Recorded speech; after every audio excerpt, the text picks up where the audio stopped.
By the way, I am not a chartered accountant, so আমি আপনাদের প্রফেশনের না। আমি গেস্ট টিচার আইসিএবি তে। জাস্ট আমি অনেক জায়গায় ক্লাস নিই, বেশ কিছু জায়গায় ক্লাস নিই, বাট রেগুলারলি এখন অনেক দিন ধরে হয়ে গেল আইসিএবি তে আইটিটা পড়াচ্ছি। আইটি সার্টিফিকেট এবং আইটি গভর্নেন্সে তাও প্রায় বোধহয় 13 বছরের মতো হয়ে গেল।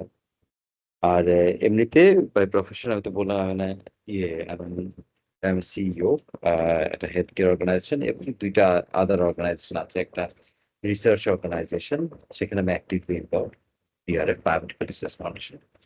আরও কিছু অর্গানাইজেশন আছে, একটা কনসাল্টিং ফার্ম আছে ইনোভিক, যেটা আমি সিইও অ্যান্ড ফাউন্ডার, যেটাও আমি পার্সোনালি আর কি কাজ করি, স্ট্র্যাটেজিক কনসাল্টিং।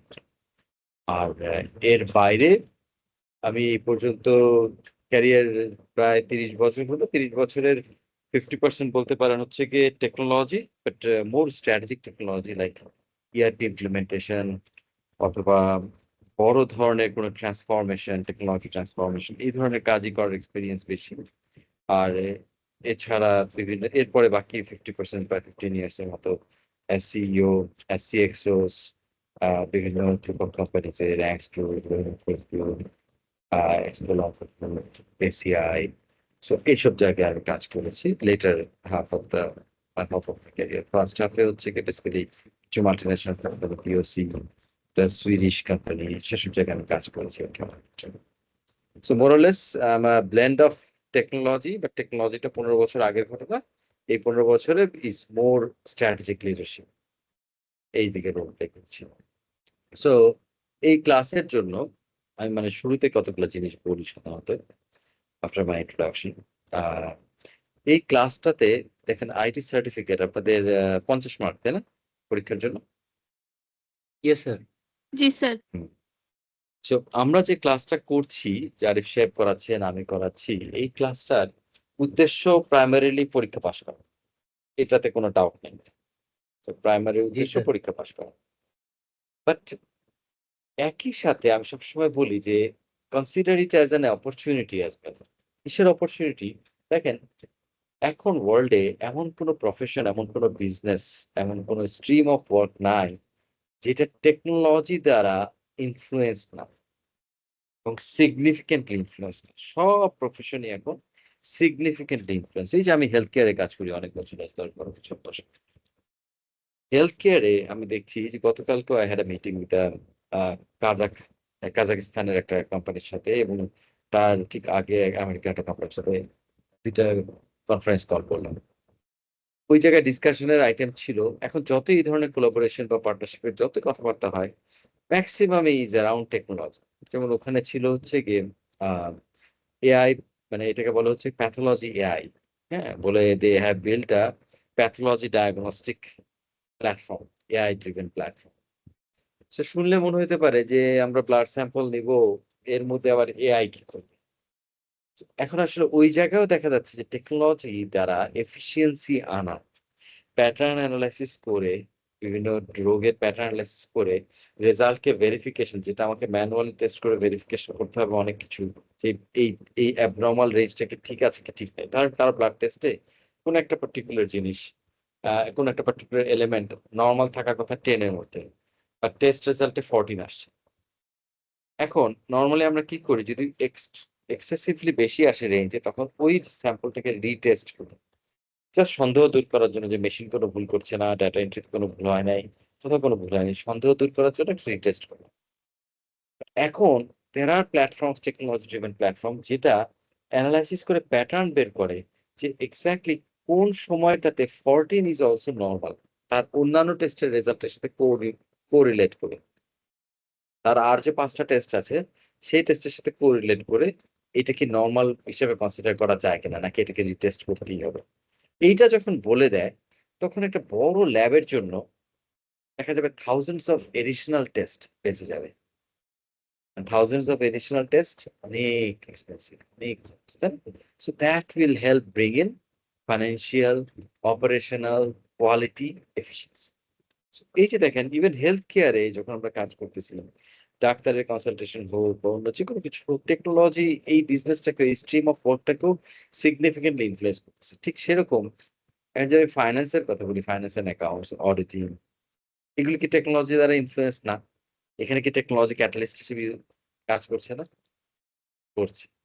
এখন জি আমরা স্যার। যদি কোনো জায়গায় কন্ট্রোল, হ্যাঁ, কোনো জায়গায় যদি কন্ট্রোল ইম্পোজ করতে চাই, আমি অনেক সেটা কমন এক্সাম্পল দিই। ধরেন আমরা একটা আম বিজনেসে ক্রেডিট অ্যাপ্রুভাল ওয়ার্কফ্লো। আমি ক্লায়েন্টকে কাস্টমার ক্রেডিট চাচ্ছে, বাকি চাচ্ছে কোন একটা কোম্পানিতে। সো এই ক্রেডিটটা তাকে দিব কি দিব না এটা কিছুর উপর ডিপেন্ড করে। নরমালি ডিপেন্ড করবে তার আউটস্ট্যান্ডিং বর্তমানে কত বেশি আছে কিনা, তার কোনো ক্রেডিট লিমিট সেট করা আছে কিনা, তার ক্রেডিট রেপুটেশন কি, তার আসলে আপলিফটিং প্যাটার্ন কি, অর্থাৎ সে কত বাল্কে কতটুকু কোয়ান্টিটিতে রেগুলার কেনে, কত ফ্রিকোয়েন্টলি কেনে। এগুলো অনেক কিছুর উপরে বেস করে আমরা হয়তো তাকে বাকি দিব কি দিব না ডিসিশন নেই। এখন এই অ্যাপ্রুভালটা বর্তমানে কি হচ্ছে? বর্তমানে হচ্ছে কিছু বেসিক কন্ডিশন আর এক্সেপশন করতে হইলে just description of the management. যে ম্যানেজমেন্ট চাইলে দিতে পারে, না চাইলে নাও দিতে পারে। বাট এইটা হচ্ছে পুরোপুরি ম্যানুয়াল ডিসিশন। এটা এখন কি হচ্ছে? এখন যদি একটা আইটি বেস সিস্টেম থাকে যে এই ক্রেডিটের যে এই যে আমি বললাম যে এই যে প্যাটার্ন অ্যানালাইসিস, প্যারামিটার গুলাকে যদি বুঝে, সে যদি এটাকে রেটিং করতে হেল্প করে, that helps the whole process, fast tracks the whole process. এবং যেটা এখন হচ্ছে, তাই না? শুধু তাই না, ইভেন এটাকে যদি আমি জাস্ট একটা সিম্পল আইটি সিস্টেম, এআই না, জাস্ট একটা সিম্পল আইটি সিস্টেমের মাধ্যমে এই টেবিল থেকে টেবিলে অ্যাপ্রুভালে যাওয়াটা যদি একটা ওয়ার্কফ্লো অটোমেটেড করে দিব, অটোমেটেড ওয়ার্কফ্লো, অর্থাৎ এক ডেস্কটপ থেকে এক কম্পিউটারে যখন আমি অ্যাপ্রুভ ক্লিক করলাম, তখন নেক্সট ইয়েতে তার সুপেরিয়র যেখানে যাওয়া দরকার বা অ্যাকাউন্টস এর কাছে যাওয়া দরকার, তাদের ওখানে গিয়ে relevant information side by side দিয়ে অ্যাপ্রুভাল যাবে। এখন কেউ অ্যাপ্রুভ করলে নেক্সট স্টেপে যাবে, অ্যাপ্রুভ না করলে এটা ফেরত যাবে। এই যে সিস্টেমের থ্রুতে যখন করা হচ্ছে, তখন কোনো ডকুমেন্ট লুজ হয়ে যাওয়ার চান্স নাই, কোথাও দেরি হয়ে যাওয়ার চান্স নাই, কোথাও ভুল ডিসিশন হয়ে যাওয়ার চান্স কমে যাবে।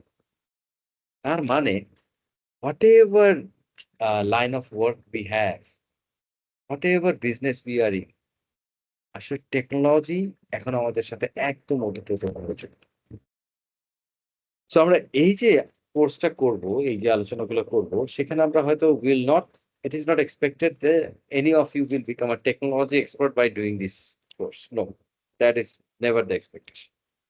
প্রথম এক্সপেকটেশন হচ্ছে গিয়ে পরীক্ষা ক্রস করতে, পরীক্ষা পাস করতে সুবিধা হবে, হেল্প হবে। That is the first thing, first. একই সাথে আমি যেটা অপরচুনিটি বললাম, দেখেন আপনারা যেই অর্গানাইজেশনে, যেই প্রফেশনে, যেইভাবেই থাকেন না কেন, you will not be able to escape technology influence. So technology expert না হলেও টেকনোলজি যদি একটা ওরিয়েন্টেশন হয়, যেটার একটা সুযোগ তৈরি হচ্ছে এখন, যে বিজনেসে, রিয়েল বিজনেসে কি করে টেকনোলজি ইউজ হচ্ছে, সবকিছু তো শেয়ার হবে না। বাট তার যদি এখন একটা সুযোগ হয় যে বেশ কিছু এক্সাম্পল সহ আলোচনা করার, দ্যাট উইল বি বেনিফিশিয়াল। যে এই জন্য আমি বলি যে এই ক্লাসটা করার দুটো উদ্দেশ্য। একটা হচ্ছে কি পরীক্ষা পাস করা। সেকেন্ড একটা হচ্ছে গিয়ে টেকনোলজির একটা ওরিয়েন্টেশন হওয়া, যে technology in business. How does it? Why we follow certain rules, follow certain processes, framework in business while implementing or using technology. It will help you become a better leader. আপনার নিজের life, not in technology, কিন্তু টেকনোলজিকে leverage করতে হবে। ঠিক আছে? So এটা বলার উদ্দেশ্য কি? এটা বলার উদ্দেশ্য হচ্ছে গিয়ে এই ক্লাসে ধরেন আমাদের সিলেবাসে যা কিছু আছে আমি আলোচনা করলাম। সিলেবাসে যা কিছু আছে পুরা সব লাইন বাই লাইন রিডিং পড়াটা is not an objective of this class. এই ক্লাসে আমরা সিলেবাসের মধ্যে যা কিছু আছে তার থেকে ইম্পর্টেন্ট অ্যান্ড একটু বোঝার জন্য হেল্প দরকার এরকম আইটেম গুলা আমরা ক্লাসে আলোচনা করব। তাতে কি হবে? পরীক্ষার জন্য সুবিধা হবে, প্রিপারেশনের জন্য সুবিধা হবে। এট দ্য সেম টাইম এই সেম টপিক গুলাই এমন টপিক যেগুলা আমাদের এই প্রফেশনাল লাইফেও কোনো না কোনো ভাবে this will have a good impact, এই লার্নিংটা, যে আপনাকে আরো কিছু শিখতে, আরো কিছু বুঝতে বা এটার ইমপ্লিমেন্টেশনের গুরুত্বটা বুঝতে সাহায্য করবে। সো এই ক্লাসগুলাতে আই উড রিকোয়েস্ট আপনাদের পার্টিসিপেশন। কারণ দেখেন ইন পার্সন যখন ক্লাস হয় সামনাসামনি, তখন পার্টিসিপেশন বেটার হয়। বেটার হয় ইন আ সেন্স, আমি তখন অ্যাজ এ টিচার বা যেকোনো টিচার তখন কিন্তু সামনে সবাইকে দেখতে পায়, চেহারা দেখলে বোঝা যায় যে কে আসলে বুঝতে পারছে, কে আসলে বোঝার চেষ্টা করছে, কে বোঝার আশা ছেড়ে দিয়েছে। তিন রকমেরই হয়। আর কারো হচ্ছে বোঝার কোনো ইচ্ছে নেই। আই এম শিওর আপনাদের বয়সে বা আপনারা কষ্ট করে শিখতে আসছেন, পরীক্ষার জন্য অ্যাটেম্প্ট করতেছেন। ওই 4th ক্যাটেগরিতে কেউ থাকবেন না। I am sure. যদি থাকে তাহলে খুব আনফরচুনেট যে আপনি নিজের সাথে নিজে হিপোক্রেসি করতেছেন। আপনি কষ্ট করে টাকা-পয়সা দিয়ে you are preparing for an exam and আমার শেখার ইচ্ছা নাই। those are contradictory. ঠিক আছে? সো এই ৩ টার যেকোনো একটা হয় সাধারণত। যেটা সামনাসামনি থাকলে বোঝা যায়। বাট এই জায়গায় কি বলবো যে এই মনোযোগটা ধরে রাখার জন্য, বোঝাটাকে এনশিওর করার জন্য you'll have to remain participative. যে যখনই কোনো একটা আলোচনা হচ্ছে, আমি অনেক সময় আলোচনাটা শুরু করার আগে একটা কোয়েশ্চেন দিয়ে শুরু করব হয়তো। চাচা এটা সম্পর্কে এখন আপনারা কি জানেন? আপনাদের কিন্তু লজ্জা পাওয়ার বয়স চলে গেছে। হ্যাঁ? যে আমি পারলাম না, বললাম, ভুল বললাম, তাই একটা লজ্জা হবে, সবাই কি ভাববে? এটা কিন্তু আমরা অনেক পিছনে ফেলে আসছি। So there is no right or wrong. সবাই সবকিছু জানে না। রাইট আর রং আছে, বাট রাইট আর রং করতেই হবে। মানে রাইট অ্যান্সার দিতেই হবে এমন কোনো বাধ্যবাধকতা নাই। Please do participate. হ্যাঁ? আমি যখন কোয়েশ্চেন করব তখন রেসপন্ড করব। ওকে এতে স্যার। ক্লাসটা সবার জন্য উপকারী হবে। সরি কিছু বলছেন? না স্যার, বললাম থ্যাংক ইউ। ওকে। হ্যাঁ, থ্যাংক ইউ। পার্টিসিপেট করবেন এবং লাস্ট যে জিনিসটা সেটা হচ্ছে গিয়ে যখনই কোনো কিছু নিয়ে কোনো কনফিউশন হবে, ইভেন যখন আমি একটা কিছু বলছি, please feel free to stop me. হ্যাঁ? Interrupt me. আমার কোনো অসুবিধা হয় না। ওকে? সো যেকোনো জায়গায় যদি বুঝতে কোনো অসুবিধা হয়, কোনো কিছু মনে হলো যে না একটু আবার বললে ভালো হয়, please don't hesitate to stop me and ask for repetition. Okay? কোনো হেজিটেট করবেন না। সো ইয়েস ইনশাআল্লাহ sir. we will have few good sessions ইনশাআল্লাহ। গুড ক্লাস আমরা করব। আমরা অনেক কিছু শিখবো ইনশাআল্লাহ। আর এর মধ্যে অনেক কিছু অনেকের জানা থাকতেই পারে। That is also very good. Do contribute to the class. হুম? আসসালামু গ্রেট। আলাইকুম স্যার। আহ জি, ওয়ালাইকুম আসসালাম। স্যার আমরা সিনিয়র ভাইদের দেখতাম ওনাদের ক্লাসগুলো জুমে হইতো। এখন আমাদের ক্লাসগুলো টিমসে হয়, গুগল টিমসে। টিমে তো হচ্ছে। এটা কি অ্যাডভান্টেজ আসলে হ্যাঁ, একই তো মনে হচ্ছে সবকিছু। আচ্ছা ঠিক আছে। Zoom-টা এমনিতে একটু ইউজার ফ্রেন্ডলি বেশি।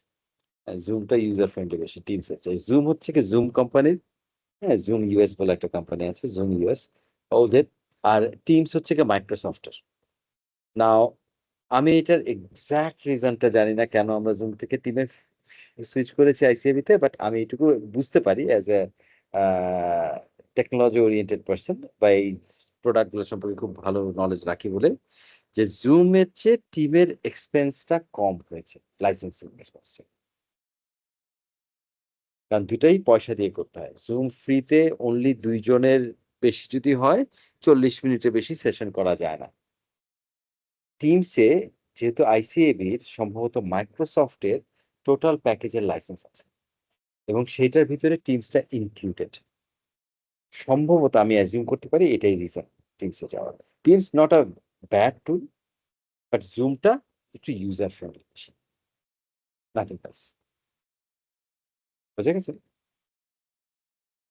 জি স্যার, বুঝতে পারছি। সো এরকম কিন্তু আরো কোলাবোরেশন টুল আছে। হ্যাঁ? Zoom এর মতো Teams, Zoom আরেকটা পপুলার টুল কি Meet, Google Meet।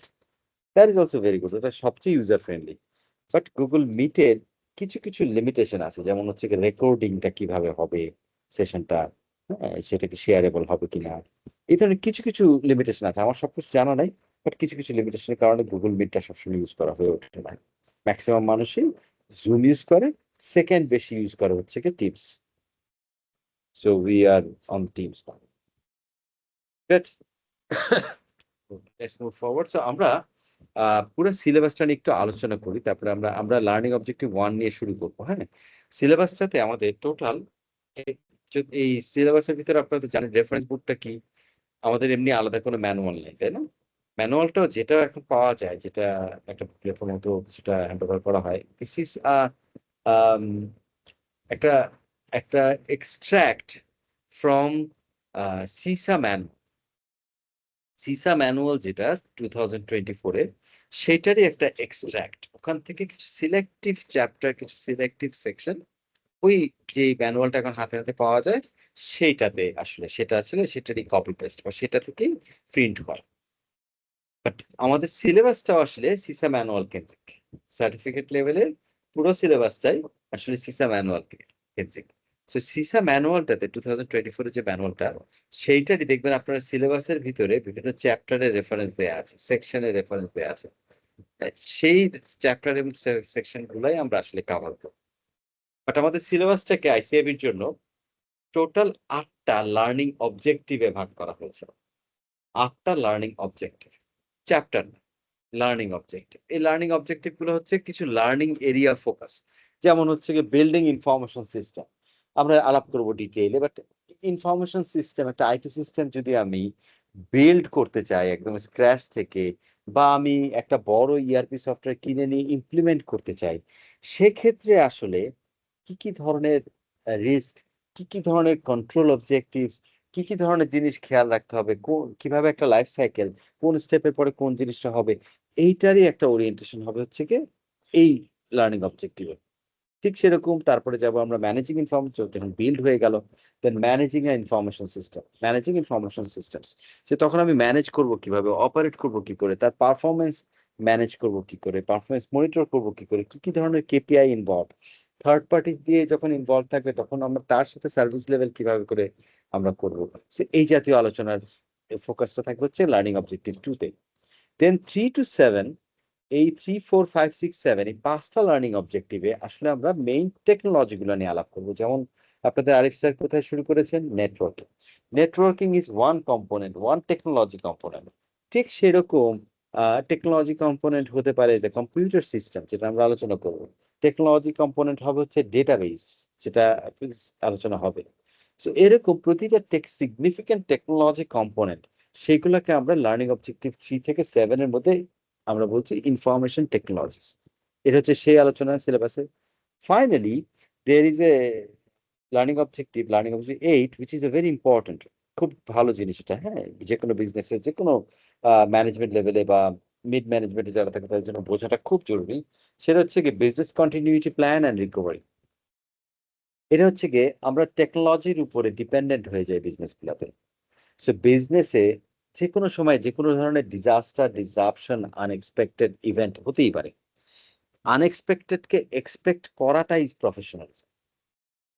So when an organization has a professional management, robust management, they will expect some unexpected. That is, unexpected কি হতে পারে, আগুন লেগে যাওয়া হতে পারে, আনফরচুনেট, আল্লাহ মাফ করুক। আনএক্সপেক্টেড হতে পারে হঠাৎ করে পলিটিক্যাল আনরেস্ট এমন পর্যায়ে চলে গেছে যে মুভমেন্ট পুরো রেস্ট্রিক্টেড হয়ে গেছে, সেই জুলাইয়ের মতো, জুলাই আগস্ট 2024 এর মতো। That is something was not expected, but চলে আসছে। সো ভালো ম্যানেজমেন্ট, ভালো বিজনেস ম্যানেজমেন্ট এক্সপেক্ট করে আনএক্সপেক্টেড এবং তার জন্য প্রিপেয়ার করে। So business continuity planning and recovery is about that, how you assess risk and how you take care of the risks by formulating mitigating strategies and having your preparation adequate, যাতে ওই রিস্কটা আপনাকে অন্যদের মতো ওই লেভেলে negatively impact না করতে পারে। সেই রিলেটেড ডিসকাশন হচ্ছে লার্নিং অবজেক্টিভ এইটি। সো এই সব মিলিয়ে আমাদের 8টা লার্নিং অবজেক্টিভ হচ্ছে আমাদের সিলেবাস। নাও আরিফ সাহেব আর আমি বেসিক্যালি সিলেবাসটাকে 2 ভাগ করে নিয়ে দিব। যেমন হচ্ছে গিয়ে আমি শুরু করব হচ্ছে গিয়ে লার্নিং অবজেক্টিভ 1 থেকে 1, 2, 3, 4। এই 4টা, এই 8টার মধ্যে প্রথম 4টা আমি কভার করব, শেষের 4টা আরিফ সাহেব কভার করবে।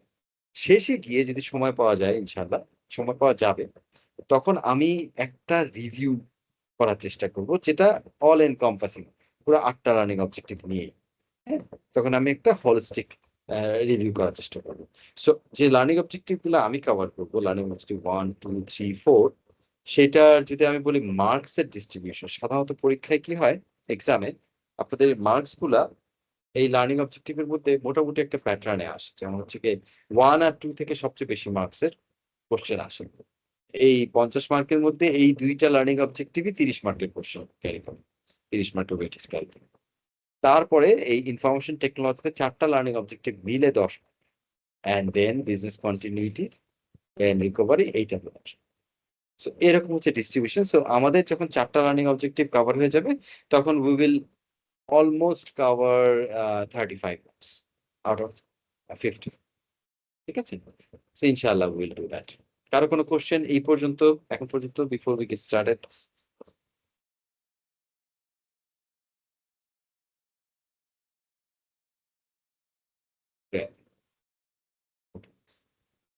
সো আমরা শুরু করবো হচ্ছে লার্নিং অবজেক্টিভ 1 দিয়ে, যেটার টাইটেলটা আমরা দেখলাম বিল্ডিং ইনফরমেশন সিস্টেম।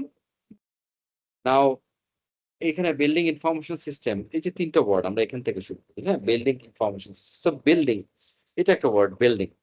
যখন আমি বলছি যে বিল্ড করছি, তার মানে I am building something from scratch, grounds up, তাই না? একদম মাটি থেকে তৈরি করছি, তখন আমরা এটাকে বিল্ডিং বলি। বাট ইনফরমেশন সিস্টেমের ক্ষেত্রে দুই ধরনের বিল্ডিং। একটা হচ্ছে কি, যে আমি গ্রাউন্ড আপ আমার সফটওয়্যার বা আমার সিস্টেমটা আমি প্রোগ্রামারকে দিয়ে, টেকনোলজি পিপলকে দিয়ে একদম জিরো থেকে শুরু করে বিল্ড করলাম অ্যাবসলিউটলি ফর মাই বিজনেস, যেটাকে আমরা বলি কাস্টমাইজড ইনফরমেশন সিস্টেম, যেটাকে প্রফেশনালি বলা হয়েছে বিস্পোক, DESPOK, বিস্পোক। হ্যাঁ, বিস্পোক সলিউশন, সেটা হচ্ছে কাস্টমাইজড সলিউশন। তখন আমরা সাধারণত বলি যে truly it is building. But in many cases, we don't always build things from the scratch.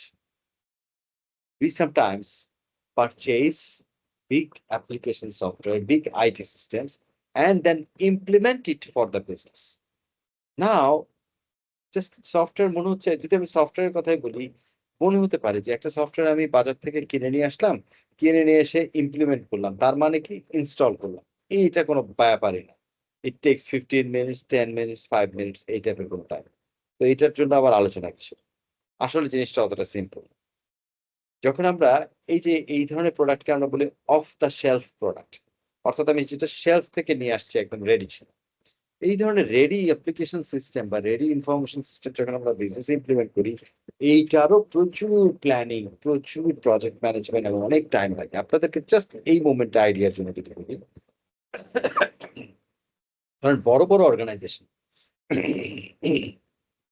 Sorry, বড় বড় কোম্পানি, লাইক মাল্টিন্যাশনাল কোম্পানিজ, বড় বড় গ্লোবাল কোম্পানিজ, মাল্টিন্যাশনাল কোম্পানি, অথবা বাংলাদেশের বড় বড় গ্রুপ অফ কোম্পানি যেগুলো দেখি আমরা, সে বসুন্ধরা গ্রুপ হোক, ইউনিক গ্রুপ হোক, হ্যাঁ, এসিআই হোক, আর পার্টেক্স হোক, ফ্রান্স হোক, এই যে যতগুলো গ্রুপ অফ কোম্পানিজ দেখি আমরা, সাধারণত, আমি বলবো না 100%, বাট সাধারণত এদের সবাই of the shelf information system use করে, অর্থাৎ কোন একটা বড় ব্র্যান্ডের ইনফরমেশন সিস্টেম ইউজ করে, যেমন ইআরপি ইউজ করে। ইআরপির নাম কেউ বলতে পারবেন, কোন ব্র্যান্ডেড ইআরপির?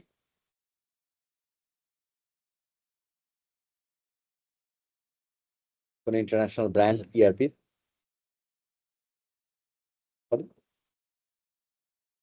না স্যার, এটার আইডিয়া নাই। ওকে, এসএপির নাম শুনছি আমরা। জি sir, accounting software. Accounting software বলে ফেললেন একজন, অসুবিধা নেই। এসএপি যারা প্রফেশনাল না, তারা এটা শুনলে রাগ হয়ে যেতে পারে, পরে আমি আসবো, ডিটেল বলবো কেন, ঠিক আছে? Will talk about it. So yes, SAP যেটা আপনি অ্যাকাউন্টিং সফটওয়্যার হিসেবে দিয়েছে, ইয়েস, প্রিডমিনেন্টলি অ্যাকাউন্টিং আমরা দেখি নরমালি। এসএপি, এসএপি একটা ইআরপি সলিউশন, ঠিক এরকম ওরাকল ই বিজনেস স্যুট আছে, তারপরে ধরেন মাইক্রোসফট ডায়নামিক্স এক্স বলে একটা অ্যাপ্লিকেশন আছে, ইনফর বলে একটা অ্যাপ্লিকেশন আছে, গ্লোভিও বলে একটা অ্যাপ্লিকেশন আছে, physics company. So these are large ERP solutions. এই যে এসএপি যেটা বললাম, এই এসএপিটা বাংলাদেশে বর্তমানে চলতেছে প্রায় 35টা 36টার মতো কোম্পানি। আমি একদম আপ টু ডেট ইনফরমেশন নাই, লাস্ট 2-3 বছর আগের কথা জানি। হ্যাঁ, সো 30-35টা কোম্পানিতে এসএপি চলতেছে। মাত্র 30-35টা কোম্পানিতে কেন? বাংলাদেশে কোম্পানির কি অভাব আছে? হুম, সরি, বুঝতে পারি কি বলছেন তৌফিক? লাইফ স্যার, লাইফ ইন্স্যুরেন্স যে আছে স্যার কোম্পানিটা, লাইফ, লাইফ ইন্স্যুরেন্স। হ্যাঁ, লাইফ ইন্স্যুরেন্স কোম্পানিতেও এসএপি ইউজ করে, সেটা বলছেন? এটা এটা কিরকম কোম্পানি হইতে পারে? ইআরপি হইতে পারে। আচ্ছা, লাইফ ইন্স্যুরেন্স কোম্পানি তো লাইফ ইন্স্যুরেন্স বিজনেস। আচ্ছা, লেট মি গেট ব্যাক। আমি আপনাকে একটু পরে লাইফ ইন্স্যুরেন্স আপনি মনে করাই দিন, আমি যদি অন্য টপিকে চলে যাই, আগে এসএপিটা শেষ করি। তো যেটা হচ্ছে যে ইআরপি সলিউশন, এই ধরনের বড় একটা ইআরপি ইমপ্লিমেন্ট করে এই যে 30-35টা কোম্পানি, ইআরপি ইমপ্লিমেন্ট করলো মাত্র 30-35টা কোম্পানি। কেন জানেন? কারণ এই ইআরপিটা কিনতে গেলে লাইসেন্স কস্ট আনুমানিক, আমি ধরেন কোনো কোম্পানিতে 60 জন থেকে 100 জন ইউজার আছে। এই 100 জন ইউজার এসএপিটা ইউজ করবে, এরকম একটা এসএপি সফটওয়্যার লাইসেন্স কস্ট হতে পারে হচ্ছে গিয়ে অ্যারাউন্ড 4 কোটি থেকে 6 কোটি টাকা মতো, শুধু সফটওয়্যারটা কিনতে। তারপরে সফটওয়্যারটা ইমপ্লিমেন্ট করতে একটা স্পেশাল গ্রুপ অফ কনসালটেন্ট লাগে, যাদেরকে আমরা বলি সিস্টেম ইন্টিগ্রেটরস, এসআই। তাদেরকে বিদেশ থেকে প্লেনে করে নিয়ে আসতে হয় এবং এখানে পুরা প্রজেক্টটা চলে হচ্ছে কি, এটাকে ইনস্টলেশন প্রজেক্ট, যেটা আমি বলছিলাম যে মনে হয় যে 10-15 মিনিট লাগবে ইনস্টল করতে, ওই প্রজেক্টটা চলে সাধারণত 6 মাস থেকে 18 মাস। তবে 18 মাস সাধারণত 12 মাসের কমে কোনো প্রজেক্ট সাধারণত হয় না। হ্যাঁ, 12 থেকে 18 মাস। এবং ওই প্রজেক্টটা চালাতে গিয়ে এই যে কনসালটেন্ট, এদের যে খরচ, হোটেলের খরচ, সমস্ত কিছু দিয়ে আরো চলে যায় প্রায় 4-5 কোটি টাকা। সো একটা এসএপি ইআরপি ইমপ্লিমেন্ট করতে একটা কোম্পানির মিনিমাম 10-12 কোটি টাকা বাজেট লাগে।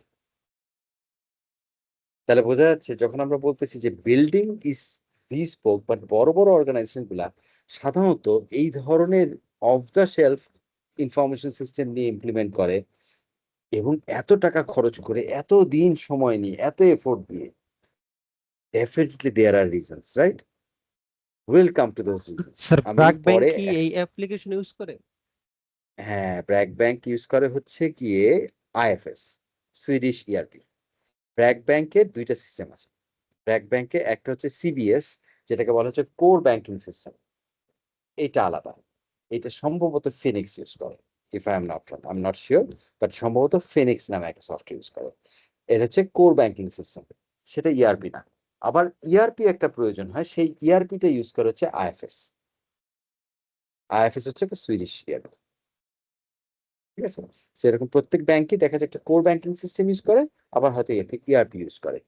আর একটু আগে যিনি প্রশ্ন করছিলেন যে ইন্স্যুরেন্স, আপনি বলছেন কি ইন্স্যুরেন্স কোম্পানি কি জিনিস, বা ইন্স্যুরেন্স বিজনেস, ইন্স্যুরেন্স সিস্টেম, যদি আমি এভাবে বুঝে থাকি যে ইন্স্যুরেন্স বিজনেস কোর ব্যাংকিং যেমন হচ্ছে কি ব্যাংকিং অ্যাপ্লিকেশনটা, যে ওই জায়গায় টোটাল ব্যাংকিং এর কি হয়, ব্যাংকিং এর যে লেজার ম্যানেজমেন্ট বা এদের জাস্ট পিওর অ্যাকাউন্টিং না, অ্যাকাউন্টিং প্রিন্সিপালের উপরে ভিত্তি করে তৈরি হওয়া, কিন্তু এর মধ্যে functionality wise there are lot more functionalities, right? এখানে মোবাইল ব্যাংকিং হ্যান্ডেল করা, ইন্টার ব্যাংক ট্রানজাকশন হ্যান্ডেল করা, ট্রেজারি হ্যান্ডেল করা, দেন হচ্ছে কি আমার ব্রাঞ্চের ম্যানেজমেন্ট, ব্রাঞ্চ ম্যানেজমেন্ট হ্যান্ডেল করা, ক্যাশ মোবিলাইজেশন হ্যান্ডেল করা, যে কোথায় কতটুকু ক্যাশ থাকবে, এই ধরনের অনেক কিছু আছে, অনেক ধরনের বিডিং ইনভলভ, হ্যাঁ, অনেক ধরনের bidding involve, so rated bidding involve, so there are lot other functionalities beyond accounting. তখন এইটার জন্য এই ফাংশনালিটি গুলা খুব ব্যাংক স্পেসিফিক। তখন এইটার জন্য যে ধরনের সলিউশন তৈরি হয়েছে সেটাকে আমরা বলি সিবিএস, কোর ব্যাংকিং সিস্টেম। ঠিক সেরকম ইন্স্যুরেন্স কোম্পানির জন্য ইন্স্যুরেন্সেরও প্রচুর, অ্যাকাউন্টিং এর বাইরেও প্রচুর অ্যাপ্লিকেশন আছে, প্রচুর ফাংশনালিটি আছে। ওখানে আমার অ্যাকচুয়ারির জন্য প্রচুর ডেটা ফিড করতে, অ্যাকচুয়ারি হচ্ছে কি যারা বিভিন্ন কম্বিনেশনে, পারমুটেশন কম্বিনেশনে রিস্ক অ্যাসেস করে সেই রিস্কের জন্য প্রিমিয়াম কতটুকু হতে পারে এইটাকে ডিটারমাইন করে, তাদেরকে অ্যাকচুয়ারি বলে। They need a lot of data analytics, প্রচুর ডেটা লাগে। So, এটা যেমন একটা পার্ট হতে পারে একটা ভালো ইন্স্যুরেন্স ম্যানেজমেন্ট সিস্টেমের।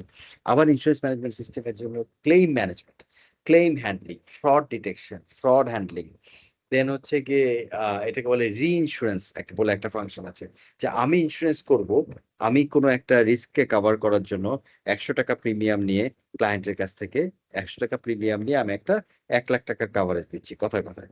আমার এই 1 লাখ টাকার কাভারেজ যদি বাই চান্স দেখা যায় যে আমার এরকম 100টা ক্লায়েন্টের মধ্যে 50 জনই ক্লেম করে বসলো, তখন আমি দেউলিয়া হয়ে যাবে। সেই জন্য রিস্কটাকে মিটিগেট করার জন্য ইন্স্যুরেন্স কোম্পানি কি করে, এটাকে রি-ইনশিওর করে। অর্থাৎ একটা সেন্ট্রাল ইন্স্যুরেন্স কোম্পানি বা যা ন্যাশনালাইজড ইন্স্যুরেন্স কোম্পানি বা বিদেশি ইন্স্যুরেন্স কোম্পানি, তাদেরকে বলে যে তুমি আমার 50% অফ দ্য রিস্ক তুমি কভার করো। তখন এই যে আমি 100 টাকা প্রিমিয়াম নিলাম অ্যাজ এ ইন্স্যুরেন্স কোম্পানি, সেখান থেকে হয়তো 50 টাকা তাকে দিয়ে দিলাম, সে আমার 50% রিস্ক কভার করবে, বা আমি 40 টাকা দিলাম, সে 50% রিস্ক কভার করবে, তাতে আমি 10 টাকা প্রফিটে থাকলাম। সো এই ওয়েতে ইন্স্যুরেন্সের অনেক মেকানিজম আছে। সো এইগুলাকে ম্যানেজ করা, ট্র্যাক করা, ম্যানেজ করার জন্য they need a very specialize system, ওটা হচ্ছে ইন্স্যুরেন্স ম্যানেজমেন্ট সিস্টেম, ঠিক আছে? সো এইটা হচ্ছে ইন্স্যুরেন্স ম্যানেজার। আমি জানি না আপনি এই সেন্সে কোশ্চেনটা করেছিলেন কিনা যে ইন্স্যুরেন্স কোম্পানি কি বা এটা বলবো। আপনার এটা কি ক্লিয়ার হয়েছে? জি স্যার। সো এই যে আমি বলছিলাম যে ইআরপি সিস্টেম, এবার আমি ইআরপি সিস্টেমের সম্পর্কে অল্প একটু বলে, যেহেতু আমি শুরুটা করেছিলাম, অল্প একটু বলে we will get back to our topic, building information system.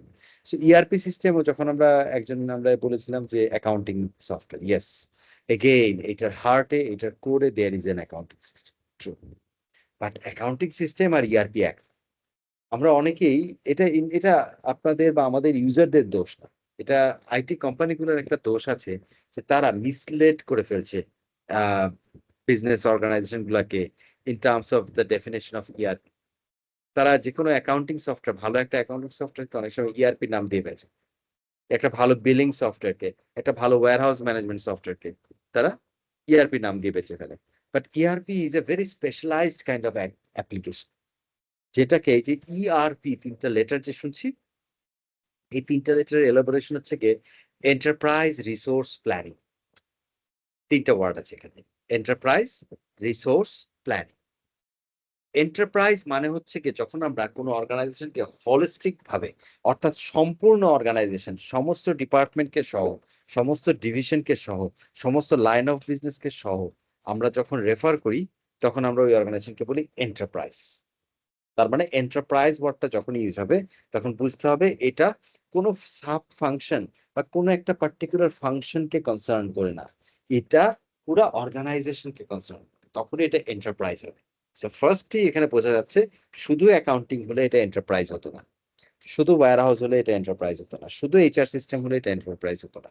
When it is called enterprise, it means it covers the whole organization function, number one. Number two হচ্ছে গিয়ে রিসোর্সেস, এন্ড নাম্বার থ্রি হচ্ছে planning. Resources কি, যে কোনো অর্গানাইজেশনে, business অর্গানাইজেশনের fundamental চারটা resource আছে। এটা ম্যানুফ্যাকচারিং এরাতে আবিষ্কার হয়েছিল বলে এটা ম্যানুফ্যাকচারিং সাউন্ড করে, বাট ইভেন সার্ভিস অর্গানাইজেশনে ওটাকে ম্যাপ করা হয়। চারটা রিসোর্স কি কি? চারটা রিসোর্স হচ্ছে গিয়ে 4 M's। একটা হচ্ছে গিয়ে ম্যাটেরিয়াল, র ম্যাটেরিয়ালস, মেশিন, ম্যাটেরিয়াল, মেশিন অর্থাৎ আপনার প্ল্যান্ট যেটা আপনি প্রডিউস করবে। দেন হচ্ছে গিয়ে ম্যান অর্থাৎ লেবার, ওয়ার্কার, মানুষ। And finally money, that is working capital. এই চারটা ফান্ডামেন্টাল রিসোর্স যে কোনো বিজনেসের প্রয়োজন হয় বিজনেস চলতে গেলে। কি কি? ম্যাটেরিয়াল, মেশিন, ম্যান, মানি। ম্যাটেরিয়াল, মেশিন, ম্যান, মানি। সো এই চারটা ফান্ডামেন্টাল রিসোর্স লাগে যে কোনো অর্গানাইজেশন চলতে গেলে। এইখানে যে আরটা, ইআরপির যে আর মাঝখানে, এইটা রেফার করে হচ্ছে চারটা রিসোর্স। এই চারটা রিসোর্স এখন একটা সার্ভিস কোম্পানিতে, একটা আইটি কোম্পানিতে, ওদের তো প্ল্যান্ট অ্যান্ড মেশিনারি নাই, ওদের হয়তো লেবার নাই, হোয়াইট কলার স্টাফ আছে, doesn't matter. We can always map all these 4 resources to a modern day different resource, যেটার সাথে যেটা যায়। বাট অর্গানাইজেশন মূল কথা হচ্ছে কি, অর্গানাইজেশনের এই ধরনের রিসোর্স আছে যেগুলো লিমিটেড। এইটার একটা বেস্ট ইউটিলাইজেশন করতে পারলেই আপনি প্রফিটে যেতে পারবেন। আপনি যদি এফিশিয়েন্ট হতে পারেন in terms of planning and executing and using these resources very efficiently, আপনি যদি এফিশিয়েন্টলি ইমপ্লিমেন্ট করতে পারেন, এক্সিকিউট করতে পারেন, আপনি এখানে টাকা বাঁচাতে পারবেন। টাকা বাঁচাতে পারা মানে আপনি এখানে কস্ট লিডারশিপ নিতে পারবেন। কস্ট লিডারশিপ নিতে পারা মানে আপনি আপনার কম্পিটিশনের চেয়ে বেটার কিছু অফার করতে পারবেন ওই বাড়তি টাকাটা দিয়ে, তাতে আপনি মার্কেট শেয়ার বেশি পাবেন। তার মানে ইটস আ বিজনেসের ফান্ডামেন্টাল উইনিং রেসিপির অংশ, 4 রিসোর্সেস। সো ইআরপি হচ্ছে গিয়ে এন্টারপ্রাইজ ওয়াইড এই 4 ধরনের রিসোর্সের ইফেক্টিভ প্ল্যানিং করার সফটওয়্যার। অর্থাৎ আপনি কি করে বেটার মানি ম্যানেজ করবেন, আপনি কি করে বেটার ম্যান ম্যানেজ করবেন, মেশিন ম্যানেজ করবেন এবং ম্যাটেরিয়াল ম্যানেজ করবেন, সেইটা এন্টারপ্রাইজ ওয়াইড যে অ্যাপ্লিকেশন দিয়ে ইউজ করবে তার নাম হচ্ছে ইআরপি। তাহলে এখন কি আর ইআরপি অ্যাকাউন্টিং সফটওয়্যার মনে হচ্ছে? No sir. এখন আর অ্যাকাউন্টিং সফটওয়্যার। এই ধরনের ইআরপি সলিউশনের মধ্যে একটা হচ্ছে এসএপি, যেটা ওয়ার্ল্ডের one of the most popular ERP software. এবং এসএপি খরচটা আমি বললাম। সো যখন কোনো অর্গানাইজেশন, বড় অর্গানাইজেশন ইআরপি ইমপ্লিমেন্ট করতে চায়, they go for SAP, Oracle business suite, IFS, Infor, এই ধরনের অ্যাপ্লিকেশন, তো মাইক্রোসফট ডায়নামিক্স এক্স, এই ধরনের অ্যাপ্লিকেশন। এগুলো খুব এক্সপেন্সিভ, বাট এত টাকা দিয়ে কেন যায়? কারণ এই ইআরপি গুলাতে বছরের পর বছর এবং সারা ওয়ার্ল্ডে হাজার হাজার লক্ষ লক্ষ কনসালটেন্টদের ইনভলভ করে এই ইআরপি সফটওয়্যার কোম্পানিগুলা এগুলোর ভিতরে প্রচুর বেস্ট প্র্যাকটিসেস বিল্ড করে, নলেজ বিল্ড করে। যখন তাতে কি হয়, একটা সেমি স্ট্রাকচার বা হাফ স্ট্রাকচার একটা কোম্পানি, যার হয়তো ওই পরিমাণ নলেজ নাই, যার ম্যানেজমেন্টের, যার হয়তো ওই পরিমাণ বেস্ট প্র্যাকটিস রিচের মধ্যে নাই, যে তার অর্গানাইজেশনটাকে একটা one of the best practice এবং প্রসেসের মধ্যে চলার মতো একটা অর্গানাইজেশন বানাবে বা রান করবে, সে যদি এই ধরনের একটা ইআরপি কেনে এবং এইরকম 6 মাস থেকে 18 মাস সময় দিয়ে ওই সফটওয়্যারটাকে তার বিজনেসের সাথে ইন্টিগ্রেট করে বিভিন্ন ফাংশনের সাথে, যে ফাংশন গুলাকে মডিফাই করে ইআরপি সুইটেবল করে ফেলে, অটোমেটিক্যালি ওই অর্গানাইজেশনের ওয়ার্কিং প্রসেস স্ট্যান্ডার্ড অনেক হাই হয়ে যায়, তার প্রোডাক্ট এন্ড সার্ভিসের কোয়ালিটি হাই হয়ে যায়। এই কারণে এরকম কোটি কোটি টাকা ইআরপিতে ইনভেস্ট করে কোম্পানি, বড় বড়। ইট is not merely automating work, it is also bringing in and implementing knowledge of best practices in the business. আমি ছোট্ট একটা এক্সাম্পল দিয়ে শেষ করি। যেমন ধরেন একটা কোম্পানি যে কন্টেইনার বেসড প্রোডাক্ট করে, কন্টেইনার বেসড প্রোডাক্ট কিরকম? ধরেন সিলিন্ডারে করে গ্যাস বিক্রি করে। তার মানে কি ওই কোম্পানিটার প্রোডাক্ট কি, সে সেলেবল প্রোডাক্ট কি গ্যাসটা, নট দ্য সিলিন্ডার। বাট যখন বিক্রি করতে হয় তখন সিলিন্ডার সহ বিক্রি করতে হয়, রাইট? ঠিক সেরকম বোতলের কোকোকোলা যদি প্লাস্টিকের বোতল না হয়, পেট বোতল না হয়, কাচের বোতল হয়, তাহলে কোক কোম্পানি কি কোকটা বিক্রি করে, বোতলটা না, বোতলটা আবার ফেরত আসতে হয়। এখন এই বিজনেসের ইনভয়েসিং সিস্টেম, সিওজিএস ক্যালকুলেশন, এবং ওখানে যদি ডিসকাউন্ট অ্যাপ্লাই করা হয়, ডিসকাউন্টটা কিসের উপরে করা হবে, এটা যদি কোনো ভ্যালুয়েশন করতে হয় সেটা কিভাবে করা হবে, এইটা ভার্সাস একটা বিস্কিট কোম্পানি যেখানে প্যাকেট করে বিস্কিটটা বিক্রি করা হয় প্যাকেটটা সহ, তার প্রসেসেস বা বেস্ট প্র্যাকটিসেস একরকম হবে না। এখন এসএপি টাইপের সফটওয়্যার বা ওরাকল ই বিজনেস স্যুট টাইপের সফটওয়্যার, সে অলরেডি জানে যে বাংলাদেশ, ইন্ডিয়া, পাকিস্তান এই রিজিয়নে বা আফ্রিকা রিজিয়নে আমার যদি কোকের মতো কোনো ব্রেভারেজের বিজনেস করতে হয় যেটা কন্টেইনার বেসড প্রোডাক্ট, এবং যে কন্টেইনার বেসড প্রোডাক্টটাকে আমাকে ফ্যাক্টরি থেকে আমার ওয়্যারহাউস থেকে আমার ডিপো থেকে ডিস্ট্রিবিউটরের কাছে, ডিস্ট্রিবিউটর থেকে রিটেইলারের কাছে ট্রান্সফার করতে হবে, এই কন্টেইনার বেসড প্রোডাক্ট কিভাবে ইনভয়েসিং করতে হবে বেস্ট, কোথায় গিয়ে ঝামেলা হয় না, আমি ডেটা পয়েন্ট প্রপারলি পাই, কিভাবে ইনভয়েস করলে কি কি ডেটা রাখলে আমার এটা যখন ট্রান্সপোর্টেশন হবে তখন এই রিজিয়নের রুল অনুযায়ী ভ্যাট আমার ক্যালকুলেশন কিভাবে হবে, আমার কি ওয়্যারহাউস থেকে বেরোলেই ভ্যাট দিয়ে বের করতে হবে নাকি আমার লাস্ট মাইলে ভ্যাট হবে, এই যে এইরকম যত ধরনের প্রসেস অ্যান্ড এলিমেন্টস আছে, এই নলেজ গুলা এই সফটওয়্যার গুলার ভিতরে আপ টু ডেট ভাবে বিল্ডিং থাকে। আমি একটা এক্সাম্পল দিলাম, এরকম শত শত শত শত functionality and process best practice এই সফটওয়্যার গুলোর সাথে আছে, যেই কারণে এরকম কোটি কোটি টাকা দিয়ে মানুষ একটা ইমপ্লিমেন্ট।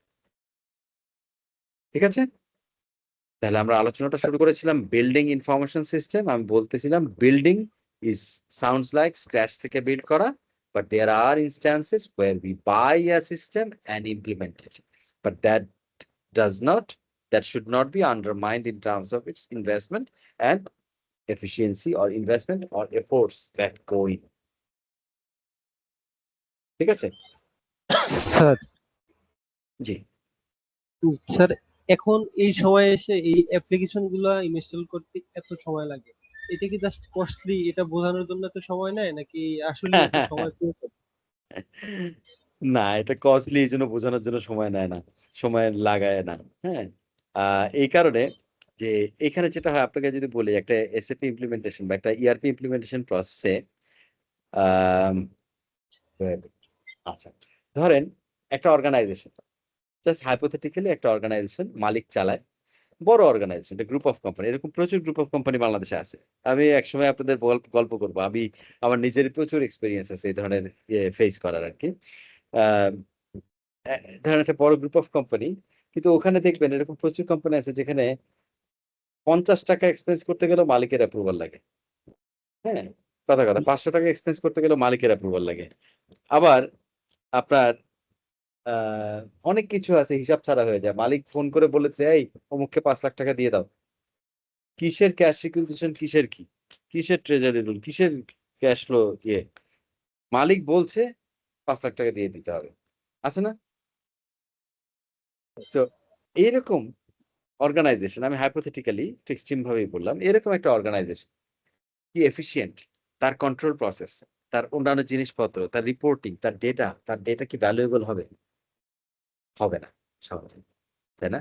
তার এখানে ডিসিপ্লিন নাই, তার ওখানে পার্টিকুলার স্ট্যান্ডার্ড নাই, তার ওখানে কন্ট্রোল নাই, এগুলো অনেক কিছু ল্যাপস, পরে গিয়ে জাস্টিফাই করা হয়, পরে গিয়ে জোড়াতালি দিয়ে মিলাই দেওয়া হয়। এরকম একটা অর্গানাইজেশন যদি সত্যি বড় হইতে চায়, যে সে এখন শুধুমাত্র ঢাকায় পুরান ঢাকার দিকে বিজনেস করে, কথা তার বিজনেসটা এখন, কিন্তু তার বিজনেসটা সে ছড়াইতে চায় কান্ট্রি ওয়াইড, পুরো বাংলাদেশে, তাহলে তাকে মাল্টিপল ইউনিট করতে হবে, বিভিন্ন জায়গায় ওয়্যারহাউস থাকবে, সেন্ট্রাল ওয়্যারহাউস থাকবে, তার স্পোক ওয়্যারহাউস থাকবে, বিভিন্ন জায়গায় ডিস্ট্রিবিউটেড ওয়্যারহাউস থাকবে, অনেক কিছু থাকবে। এরকম কমপ্লেক্সিটিতে যখন বিজনেসটাকে নিতে হবে, তখন কি সে এইভাবে চালাতে পারবে যেভাবে সে এতদিন চালাচ্ছিল? পারবে না, এটাই স্বাভাবিক। তখন সবকিছু মালিকের উপর ডিপেন্ড করতে পারবে না। তখন কি করতে হবে? অথরিটি ডেলিগেট করতে হবে, ডেলিগেশন অফ অথরিটি, ডিওএ বলে। তখন লিমিট অফ অথরিটি ডিফাইন করতে হবে, ডেলিগেশন করতে হবে, কে কোন ধরনের ডিসিশন নিতে পারবে, কোন ধরনের, সেটা ডিফাইন করতে হবে। কিন্তু সেটা ডিফাইন করলেই হবে না, সে যে শুধু ওইটুকুর মধ্যেই ডিসিশন নিচ্ছে, এটাকে মনিটর করতে হবে, ট্র্যাক করতে হবে। তখন ওটার জন্য কি হবে? একটা সিস্টেম লাগবে। নাও প্রতিটা business in a way uniquely manage হয়। তার কনটেক্সট, তাদের অ্যাপেটাইট, তাদের সেন্সিটিভিটি, তাদের রিসোর্সের স্কিল সেট, এগুলাতে অনেক ভ্যারিয়েশন থাকে, industry to industry, geography to geography, scale to scale, মানে কত বড় কোম্পানি, কত ছোট কোম্পানি, তার উপর, এগুলোর উপরে এগুলা ভ্যারি করে। তাই এই ধরনের ইআরপি সলিউশন আমি আনলাম, এনে ইনস্টল করে দিয়ে দিলাম, কালকের থেকে ইনভয়েস এই স্ক্রিনে করবেন, এখানে 17টা ফিল্ড আছে, প্রত্যেকটা ফিল আপ করবেন, অর্ডার দিয়ে দিলাম, তাতে এটা কোনোদিন সাকসেসফুল হবে না, ওটা কখনো সাস্টেইন করবে না। কারণ পদে পদে সমস্ত ট্রানজাকশন, ডিসিশন সবকিছু সাফার করবে, আটকায় যাবে। তাই করতে হয় কি, এই সিস্টেমটাকে এনে একদম আপফ্রন্ট ভাবে ইমপ্লিমেন্ট করতে হয় না। আগে বিজনেসকে বুঝতে হয় যে এই বিজনেসে, তখন আমরা এটাকে দুইটা ব্লু প্রিন্টিং বলা হয়। ব্লু প্রিন্ট, এই যে বিল্ডিং এর ব্লু প্রিন্ট বলি না আমরা, এরকম ব্লু প্রিন্টিং করা হয়। সেই ব্লু প্রিন্টিং কি, একটার নাম হচ্ছে কি বলা হয় as is, ASIS, as is, মানে এখন যেভাবে আছে, এটাকে অ্যাজ ইজ। সো একটা অ্যাজ ইজ ব্লুপ্রিন্ট করা হয় যে এখন বিজনেসটা কিভাবে চলতেছে, কিভাবে আছে। তারপরে একটা ব্লুপ্রিন্ট ডেভেলপ করে কনসালটেন্টরা এবং ম্যানেজমেন্টের লোক, এখান থেকে সমস্ত অ্যাকাউন্টস থেকে লোক নিয়ে, সেলস থেকে লোক নিয়ে, মার্কেটিং থেকে লোক নিয়ে, প্রোডাকশন থেকে লোক নিয়ে, ভালো ভালো লোক নিয়ে, যাদের নলেজ আছে বিজনেস সম্পর্কে, তাদেরকে টিম আপ করে, প্রজেক্ট টিম গঠন করে, কনসালটেন্টরা, ওই যে সিস্টেম ইন্টিগ্রেটর এবং এই কোর টিম, বিজনেসের কোর টিম, তারা মিলে বিভিন্ন পার্ট বাই পার্ট, প্রত্যেকটা প্রসেস বাই প্রসেস, প্রত্যেকটা জিনিস ডিসকাস করে তারা একটা জিনিসে এগ্রিমেন্টে পৌঁছায়, যেটাকে আমরা বলি হচ্ছে টু বি প্রসেস। আগে ছিল কি অ্যাজ ইজ, এখন যেভাবে আছে। আরেকটা প্রসেস চলে আসে, ব্লুপ্রিন্ট চলে আসে, টু বি, অর্থাৎ যেভাবে হওয়ার কথা, এবং সেইটা ঠিক এক্স্যাক্টলি এসএপি যেভাবে আছে ওভাবে না, আবার এক্স্যাক্টলি এই বিজনেস যেভাবে চলছে সেভাবেও না। It is somewhere in between, which will make the whole operation efficient. এবং এইটাতে রিচ করতে গেলে, এই ব্লুপ্রিন্টে রিচ করতে গেলে, যে level of analysis, discussion and planning লাগে, ওটাতেই অনেক মাস্টার। কারণ আমাদের আমাদের দেশে কেন, পৃথিবীর কোথাও এমন কোনো রিসোর্স কমই পাওয়া যাবে যে এক সিটিং এ বলে দিবে এখন থেকে এটা আমরা এভাবে এভাবে করব, এটাকে এই 4 স্টেপের জায়গায় 6 স্টেপে করবো, ওইটা 6 স্টেপের জায়গায় 4 স্টেপে করবো, কারণ এটা এরকম। এইভাবে কেউ করতে পারে না, কাজটা হয় না প্র্যাকটিক্যাল কোনো বড় অর্গানাইজেশন। তখন এই প্রতিটা definition tax A lot of time. তারপরে আসে হচ্ছে কি সফটওয়্যারটাকে কনফিগার করা ইনটু দিস বিজনেস। তারপরে চলে আসে হচ্ছে কি ট্রেনিং, টেস্টিং, ফিডব্যাক নেওয়া, সেই অনুযায়ী আবার অ্যাডজাস্ট করা। তারপরে গিয়ে ডেটা কনভার্সন, আগের যত ডেটা ছিল সেটাকে আমি ফেলে দিয়ে আসবো, আগে এই কোম্পানিটা 20 বছর ধরে চলতেছে, সেই 20 বছরের পুরানো ডেটাকে নতুন সিস্টেমে কিভাবে অ্যাকোমোডেট করা হবে সেটা ডিফাইন করা, তারপরে গিয়ে এটাকে ডিপ্লয় করা, অর্থাৎ কিভাবে ইউজাররা ইউজ করবে, ইউজ করা শুরু। The whole process takes this much time. এখন বোঝা গেছে কেন টাইম লাগে। জি স্যার। এই জন্যই বললাম এটা অনেক সময় পারসেপশন হয় যে ওকে সফটওয়্যার সবকিছু তো তৈরি করাই আছে, করে দিলেই হলো, কালকের থেকে বললেই হলো, আজকের থেকে এইভাবে করে কাজ হবে। ইট is not that simple. Okay, even আপনার এই যে যখন একটা এই ধরনের ইআরপি সিস্টেম হবে, তার ভিতরে যখন একটা ট্রানজাকশন হয়, আমি যে আপনাদের অ্যাকাউন্টিং ল্যাঙ্গুয়েজে বলি, একটা যখন ট্রানজাকশন, একটা সেলস হলো, ঠিক আছে, জাস্ট একটা সেলস হলো, এই সেলসটা হলো আমরা সাধারণত কি বলবো, একটা সেলস অ্যাকাউন্ট, যে কোনো একটা প্রোডাক্টের সেলস অ্যাকাউন্ট আমরা রেভিনিউ সেলস অ্যাকাউন্ট বললাম, ক্রেডিট করলাম, ইকুইভ্যালেন্ট অ্যামাউন্ট আমরা হয়তো রিসিভেবলে ডেবিট করলাম, অথবা ক্যাশে ডেবিট করলাম, ব্যাংকে ডেবিট করলাম, হোয়াট এভার, রিসিভেবলে ডেবিট করলাম। সো রিসিভেবলে ডেবিট করলাম, ওদিকে আমার সিওজিএস ইয়ে হলো, ট্রানজাকশন হলো, জার্নাল হলো, যে আমার cost of goods sold debit হবে, আমার ইনভেন্টরি ক্রেডিট হবে, ইনভেন্টরি কমে যাবে, রাইট। সিম্পল ভাবে দেখতে গেলে চারটা, ওকে, চারটা লেজার ইম্প্যাক্ট হবে, দুই জোড়া জার্নাল এন্ট্রি হবে, ফাইন। বাট একটা ইআরপি অ্যাকচুয়ালি শুধু ওই যে আমি বললাম রিসোর্সেস প্ল্যানিং, ওইটা করতে গেলে তাকে এই যে আমার রেভিনিউ অ্যাকাউন্ট কোনটা, এটাকে চ্যানেল ওয়াইজ, প্রোডাক্ট ওয়াইজ বিভিন্ন ডেফিনেশনে সেগ্রিগেশন করতে হবে, সো দ্যাট সে আমাকে পরবর্তীতে ইনফরমেশন দিতে পারে যে আমার আসলে কোন চ্যানেলে কোন প্রোডাক্টের সেলস ইজ মোর এফিসিয়েন্ট। এটা আমি নর্মালি জাস্ট জার্নাল এন্ট্রিতে কোনোদিন পাবো না। তাহলে তাকে সেলস মডিউলটাতে ওই রকম সফিস্টিকেটেড ভাবে এই জিনিসটাকে, ডেটা পয়েন্ট গুলোকে সাজাইতে হবে, আগে কনফিগার করতে হবে প্রজেক্টের টাইমে, যাতে ভবিষ্যতে যত ইনভয়েস হবে, একটা ইনভয়েস হলেই আমি বুঝতে পারি যে আমার আসলে বিজনেসের ইনফ্লুয়েন্স কোত্থেকে আসতেছে, বিজনেসের ইম্প্যাক্ট কোত্থেকে আসতেছে। 80-20 রুল যদি অ্যাপ্লাই করতে চাই, তাহলে আমার সেই মোর 80% ইম্প্যাক্টফুল 20% লাইন কোনটা, এগুলো বুঝতে হলে আমার ডেটা ওভাবে করে ম্যাপ করতে হবে, তাই না? সো এইগুলোর কারণে এই ধরনের সফটওয়্যার ইমপ্লিমেন্টেশনে অনেক টাইম লাগে। গ্রেট, আজকে শুরুর ক্লাস অনেক আলোচনা করে ফেললাম, বাট ডোন্ট ওয়ারি, আমাদের টাইম প্রচুর পাওয়া যায় ইনশাল্লাহ, হ্যাঁ, টাইম শর্ট পড়বে, বাট আই হোপ আপনারা এনজয় করতেছেন। জি sir. This are good learnings, হ্যাঁ, এগুলো এই জন্য আমি অপরচুনিটির কথা বলছি, দিস আর গুড লার্নিংস, এইগুলো লাইফে কাজে দেবে ইনশাল্লাহ। আমাদের অনেক কিছু, অনেক ধারণা থাকে না, স্বাভাবিক, এটাই স্বাভাবিক, আমাদের সবকিছু সম্পর্কে ধারণা থাকবে না, আবার ধারণাটা পাওয়ার সুযোগও হয়ে ওঠে না আর কি।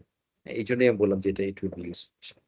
সো আমরা লার্নিং অবজেক্টিভ 1-এ বেসিক্যালি এই যে বিল্ডিং ইনফরমেশন সিস্টেম, ওই জায়গায় আমরা আমরা আলোচনা, আমরা আসলে যে জায়গাগুলোতে হাইলাইট করবো, যে যেগুলো শিখবো, সেগুলো হচ্ছে গিয়ে যে control, compliance with standards and requirements, effectiveness, এই জিনিসগুলা যখন আমরা একটা ইনফরমেশন সিস্টেম ডেভেলপ করি অথবা ইমপ্লিমেন্ট করি, সি ডেভেলপমেন্ট, ইমপ্লিমেন্টেশন, এইটার যে প্রসেসটা, সেইখানে এই অর্গানাইজেশনে আমরা এইভাবে করে control, compliance, standard and requirement এগুলো মেনটেন করবো কি করে, সেই আলোচনাগুলো আমরা করবো। এটা মেইনলি সিসা ম্যানুয়ালে, অফিসিয়াল রিভিউ ম্যানুয়াল 2024-এ গেলে আপনারা ওইটার চ্যাপ্টার 3-তে পাবেন, ঠিক আছে, যেখানে আমরা মোস্টলি হাইলাইট করবো হচ্ছে project governance and management.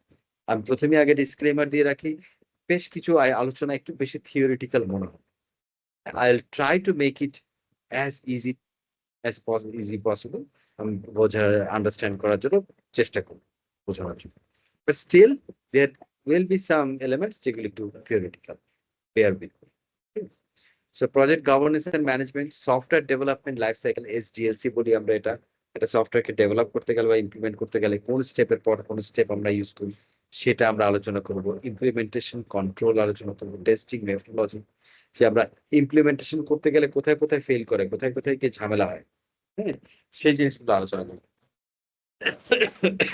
Testing মেথডোলজিস, অর্থাৎ একটা ইমপ্লিমেন্টেশন করলে, ওই যে আমি বললাম এটাকে টেস্ট করতে হবে, এটাকে ঠিক মতো চলছে কিনা, একটা সফটওয়্যার তৈরি করার পরে before we roll it out for ইউজেজের জন্য আমাকে শিওর হতে হবে যে এই সফটওয়্যার দিয়ে যে ডেটা তৈরি হবে, সেই ডেটাটা করাপ্টেড না হয়, সেই ডেটাটা নষ্ট ডেটা না হয়, এটা কিভাবে করে আমরা করবো সেটা করবো।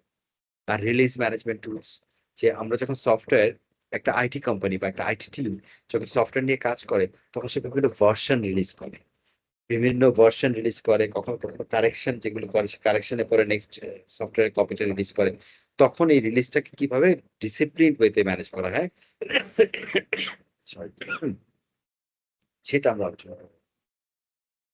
চলো।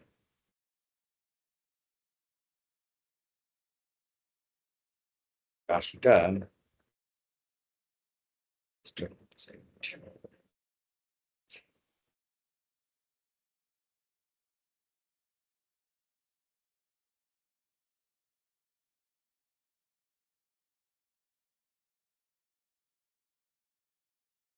আচ্ছা, আমরা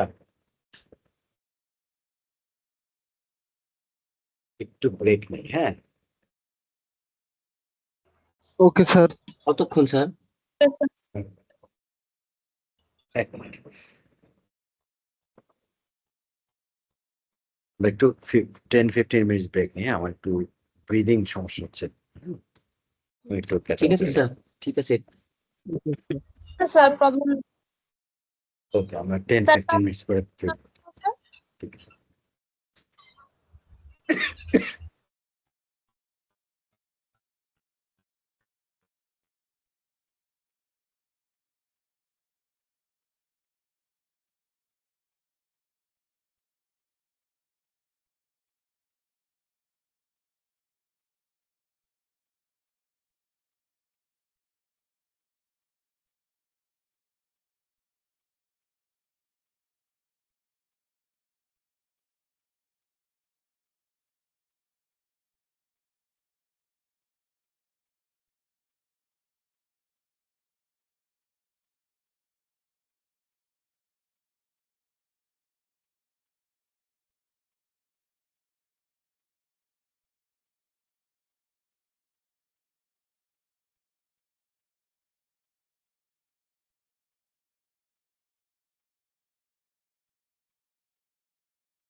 সরি, আমরা আবার শুরু করি। হ্যাঁ,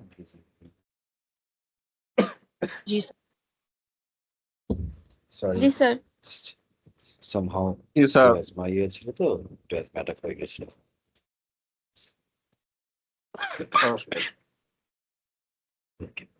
সো আমরা এই চ্যাপ্টারে যে আলোচনা করব সেটা আমরা আলোচনা বললাম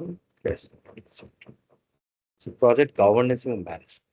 এই জিনিসটা আমরা আলাপ প্রজেক্ট ম্যানেজমেন্ট। আচ্ছা, প্রথমে বলেন দেখি প্রজেক্ট কি জিনিস? আমরা প্রজেক্ট কখন বলি? প্রজেক্ট বলতে আসলে কি?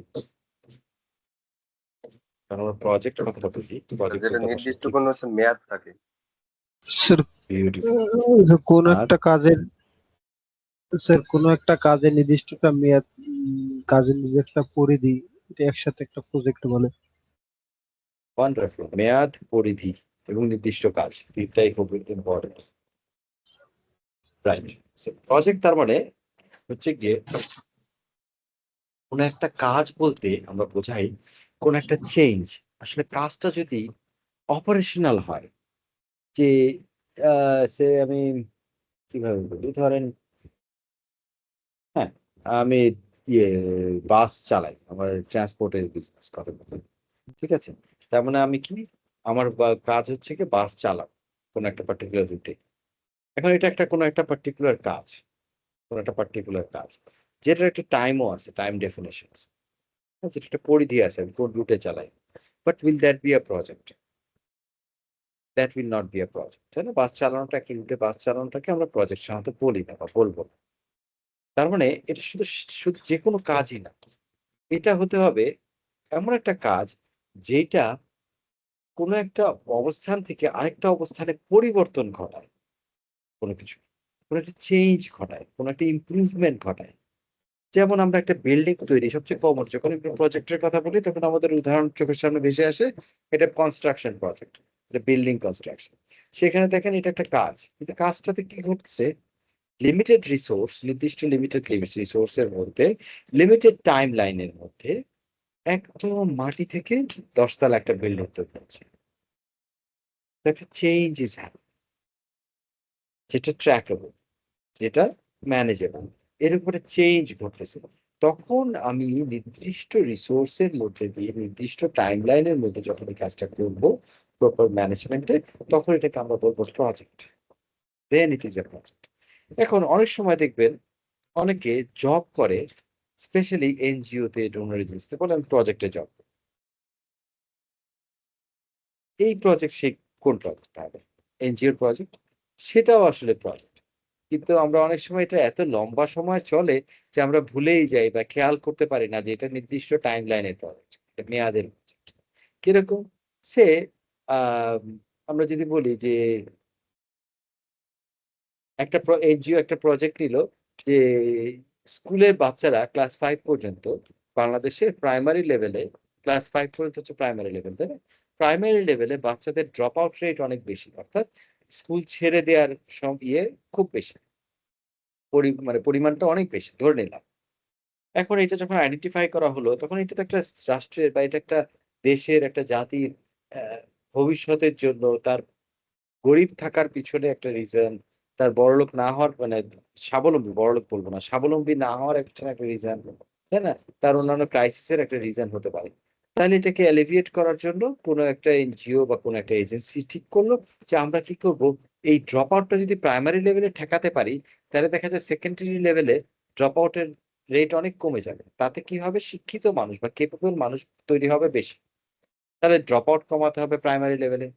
এখন প্রাইমারি লেভেলে ড্রপ আউট কমানোর জন্য কি কি করতে হবে, কেন ড্রপ আউট হয় সেটা দেখতে হবে। যে অনেকে কি হয়, তার বাবা মার সাথে কাজে হেল্প করতে চলে যায় স্কুল বাদ দিয়ে। অনেকের আছে স্কুলে যাতায়াত খুব ডিফিকাল্ট, কারোর জন্য খাবারটা খুব ডিফিকাল্ট, যে সে খাবার তার এমনিতেই তার ফ্যামিলিতে খুব চ্যালেঞ্জিং, তাই সে বাবা মা যখনই কোথাও কোনো খাবার জোগাড় করতে পারে ওখানে যাতে সে খেতে পারে, সেটার জন্য তার স্কুলে থাকাটা ডিফিকাল্ট হয়, তার প্রায়োরিটি ডিফারেন্ট। সো এইগুলোকে মাথায় রেখে এখন একটা এনজিও প্রজেক্ট নিল, যে ডোনারদের কাছ থেকে ফান্ড নিল অনেক কোটি টাকা, এবং নিয়ে বললো যে ঠিক আছে আমরা স্কুলে মিল অফার করবো, প্রাইমারি স্কুলে দুপুরের মিলটা অফার করবো। এই মিলের অ্যাট্রাকটিভনেস এর কারণে, মিলের আকর্ষণে অনেকেই স্কুলে থাকবে, বাবা মারাও স্কুলে বাচ্চাদের রাখবে। তাকে কাজে পাঠানোর চেয়ে এই স্কুলে মিল খাওয়ানোটা তাদের কাছে মোর ইম্পর্টেন্ট হবে। এছাড়াও আরো কিছু জিনিসপত্র করা হবে, বই খাতা ফ্রি দেওয়া হবে, যাতায়াতের জন্য একটা রিক্সা ভ্যানের ব্যবস্থা করা হবে প্রত্যেক স্কুলে উপজেলায়। তো এরকম একটা ইনিশিয়েটিভ নেওয়া হলো। এখন এই ইনিশিয়েটিভটাকে একদিন নিলেই বা ২ দিন চালালেই আমার এই উদ্দেশ্য সফল হয়ে যাবে? হবে না। Maybe it will require to run for 15 years. তখন এই এনজিওরা কি করে? এই জিনিসটাকে প্রজেক্ট আকারে শুরু করে, বাট একটা very long project, maybe 15 years, 20 years. তখন এটা প্রজেক্ট আকারে চলে। এই যে আপনারা মিনা কার্টুন দেখছেন কখনো টিভিতে? অনেক জি আগে স্যার, হতো, অনেক আগে জি দেখছিলাম। স্যার, জি স্যার। অনেক মিনা কার্টুন। এইটা কি নেদারল্যান্ডের ফান্ডে করা একটা কার্টুন। এই কার্টুনটা কি উদ্দেশ্য করা হয়েছিল বলেন তো? ভালো ভালো কাজগুলো স্যার, মানে ওরা পদক্ষেপ নেয়। এক্সাক্টলি। ভালো অভ্যাসগুলা, হ্যাঁ, পরিষ্কার পরিচ্ছন্নতা, স্যানিটাইজেশন, হ্যাঁ, হ্যান্ড ওয়াশিং, এই জাতীয় ভালো অভ্যাসগুলা তৈরি করা যাতে স্বাস্থ্য অবস্থার উন্নতি হয় বিভিন্ন জায়গায়, গরিবদের মধ্যে, আন্ডার প্রিভিলেজ পিপলের মধ্যে স্বাস্থ্য ব্যবস্থার যাতে উন্নতি হয়, স্বাস্থ্য সচেতনতার যাতে উন্নতি হয়। এখন এটা কি একদিনে সম্ভব ছিল? একদিনে সম্ভব ছিল না। অনেক বছরে কার্টুনটা চলেছে এবং কার্টুনটা চলার পরে এটা সংক্রান্ত বিভিন্ন প্রোগ্রাম বিভিন্ন জেলায় হয়েছে, যার ফলে গিয়ে একটা চেঞ্জ আসছে, পরিবর্তন আসছে। তো এইটা একটা প্রজেক্ট, কিন্তু হয়তো অনেক লম্বা প্রজেক্ট। বাট প্রজেক্ট মানেই হচ্ছে একটা পরিবর্তন, কিন্তু সেটা একটা টাইমের ভিতরে এবং নির্দিষ্ট গণ্ডির ভিতরে, তখন এটাকে আমরা প্রজেক্ট। তো এবার আসি যে আইটি প্রজেক্ট। তার মানে এই যে আইটিতেও যখন কোনো পরিবর্তন, যেমন আমরা ইআরপির গল্প করলাম কিছুক্ষণ আগে, কিছু অন্যান্য সিস্টেমের কথা বললাম, যে এই সিস্টেমটা যখন ইমপ্লিমেন্ট করা হয় তখন তার আমি বললাম অ্যাজ ইজ প্রসেস একটা ব্লু প্রিন্টিং করা হয়, টু বি ব্লু প্রিন্টিং করা হয়, কোথায় যাচ্ছে, তার মানে কি একটা পরিবর্তন হচ্ছে। বর্তমানে যেভাবে কাজটা হচ্ছে তার ভবিষ্যৎ পরিবর্তনটা একটা পরিবর্তিত রূপ হচ্ছে, একটা চেঞ্জ, একটা সিচুয়েশন স্ট্যাটাস হচ্ছে। তখন এটাকে আমরা বলছি হচ্ছে পরিবর্তন। এখন এই যে পরিবর্তনটা ঘটানো হবে লিমিটেড রিসোর্সের মাধ্যমে একটা নির্দিষ্ট টাইমের ভিতরে, 6 মাস হোক, 9 মাস হোক, 18 মাস হোক, টাইমের ভিতরে একটা নির্দিষ্ট পরিমাণ রিসোর্স ইউজ করে এই পরিবর্তনটা ঘটানো হবে, তখন এটাকে আমরা বলছি প্রজেক্ট। বাট যেহেতু আইটি সেক্টরের প্রজেক্ট, আইটি প্রজেক্ট। ঠিক আছে? তার মানে আমরা এই প্রজেক্ট গুলোকে রেফার করছি, সেটা ইমপ্লিমেন্টেশন হোক, সেটা নতুন করে বিল্ড করা হোক, নেটওয়ার্ক এক্সপানশন হোক, সিকিউরিটি স্ট্রেংথেনিং হোক, যে কোনো ধরনের প্রজেক্ট হতে পারে আইটি প্রজেক্ট। এখন এই ধরনের প্রজেক্টে যখন এটাকে একটা ডিসিপ্লিনে ম্যানেজ করতে হয়, যে রিসোর্সটা যে যতটুকু লাগার কথা ততটুকুর মধ্যে কাজ হচ্ছে কিনা, যেই টাইমে যতটুকু কাজ আগানোর কথা, পরিবর্তন হওয়ার কথা, সেই টাইমে ততটুকু হচ্ছে কিনা, আমরা এটাকে বিভিন্ন মাইলস্টোনে ভাগ করি, কখনো কখনো ফেজে ভাগ করি, তাই না? So এই যে the way we manage it to ensure সেটা নির্দিষ্ট সময়ে শেষ হয়, নির্দিষ্ট রিসোর্সের মধ্যে শেষ হয়। সরকারি যেমন ব্রিজের প্রজেক্ট, রেল লাইনের প্রজেক্ট, অথবা যে কোনো রাস্তার প্রজেক্ট, কি হয় দেখবেন, আমাদের ওইটাকে টেন্ডার হয় একটা বাজেট দিয়ে, তার কি নির্দিষ্ট রিসোর্স, কিন্তু ম্যাক্সিমাম ক্ষেত্রে দেখা যায় আবার গিয়ে সেখানে আবার 500 কোটি টাকা বাড়াইতে হয়, আবার 2000 কোটি টাকা বাড়াইতে হয়, তাই না? তার মানে রিসোর্সে শর্ট পড়ে কেন? জি স্যার, এই বিকজ যে এটার প্রজেক্ট কিছুদিন আগে একটা ব্রিজের জন্য করলো, দ্বিতীয় পদ্মা সেতু, ওইটা একটা প্রজেক্ট। হ্যাঁ, ওইটা একটা প্রজেক্ট। কিন্তু এই প্রজেক্টে আমি যে কথাটা বলতেছি, যে ভালো প্রজেক্ট ম্যানেজমেন্ট হলে পদ্মা সেতু যেই বাজেটে প্ল্যান করা হয়েছিল এক্স্যাক্টলি ওই বাজেটেই ওই টাইমের মধ্যে শেষ হওয়ার কথা। কিন্তু আমাদের কি দেখি প্র্যাকটিক্যালি, বাস্তবতাতে আমি দেখি যে একটা আরো প্রজেক্টের বেশি সময় টাইমটা লেগে যাচ্ছে। আবার, হ্যাঁ, আবার রিফোরকাস্ট করা হয়, রিটার্গেট করা হয়, আবার ওটার বাজেটটাকে এক্সটেন্ড করা হয়, বর্ধিত বাজেট করা হয়। That is inefficiency. তার মানে স্যার, ব্যাড প্রজেক্ট ম্যানেজমেন্ট। কোনো প্রজেক্ট হাতে নেওয়ার আগে তো এটা কত সময় লাগবে, কত অর্থায়নের কত লাগবে, এটা তো সাধারণত আগে থেকেই নির্দিষ্ট করা থাকে। কিন্তু তারপরে প্রত্যেক রাইট, বছর আমাদের প্রজেক্টের মানে অর্থায়ন বাড়ে, মানে টাকা বাড়ায়। অ্যাবসলিউটলি।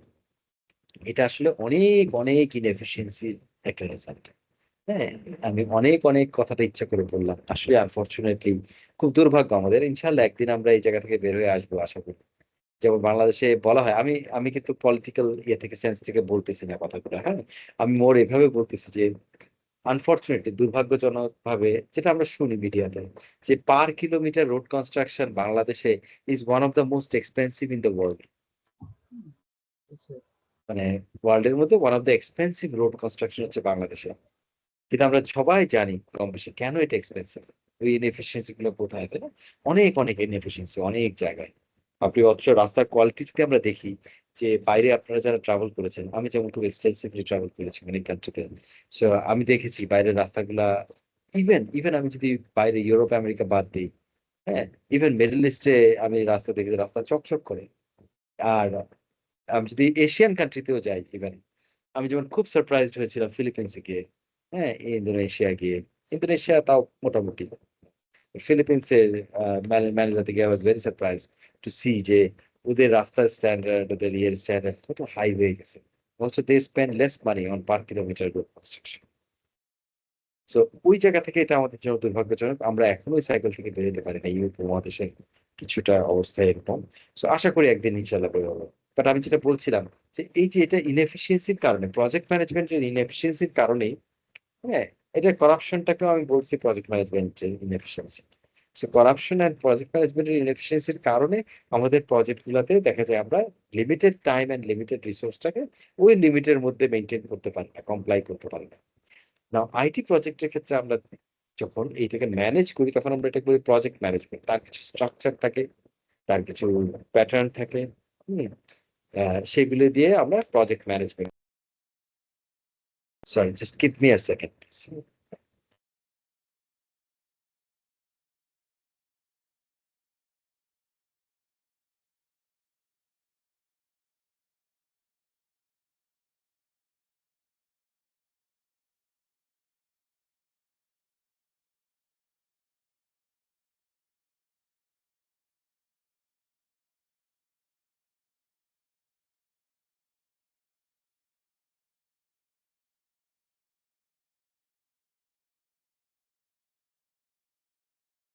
আর কি বিরতি নিয়েছে একবার?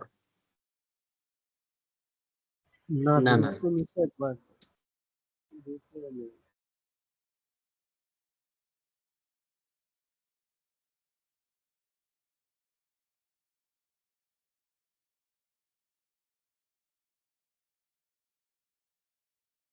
না, সরি, আমার একটা ফোন এসে গেছিল, একটু ইম্পর্টেন্ট, এই জন্য ধরে ফেলছিলাম। যেটা বলছিলাম যে এই আইটি প্রজেক্টের ক্ষেত্রে, সরি, লাস্ট কথাটা কি বলছিলাম, তার মনে আছে লাস্ট কথাটা কি বলছিলাম?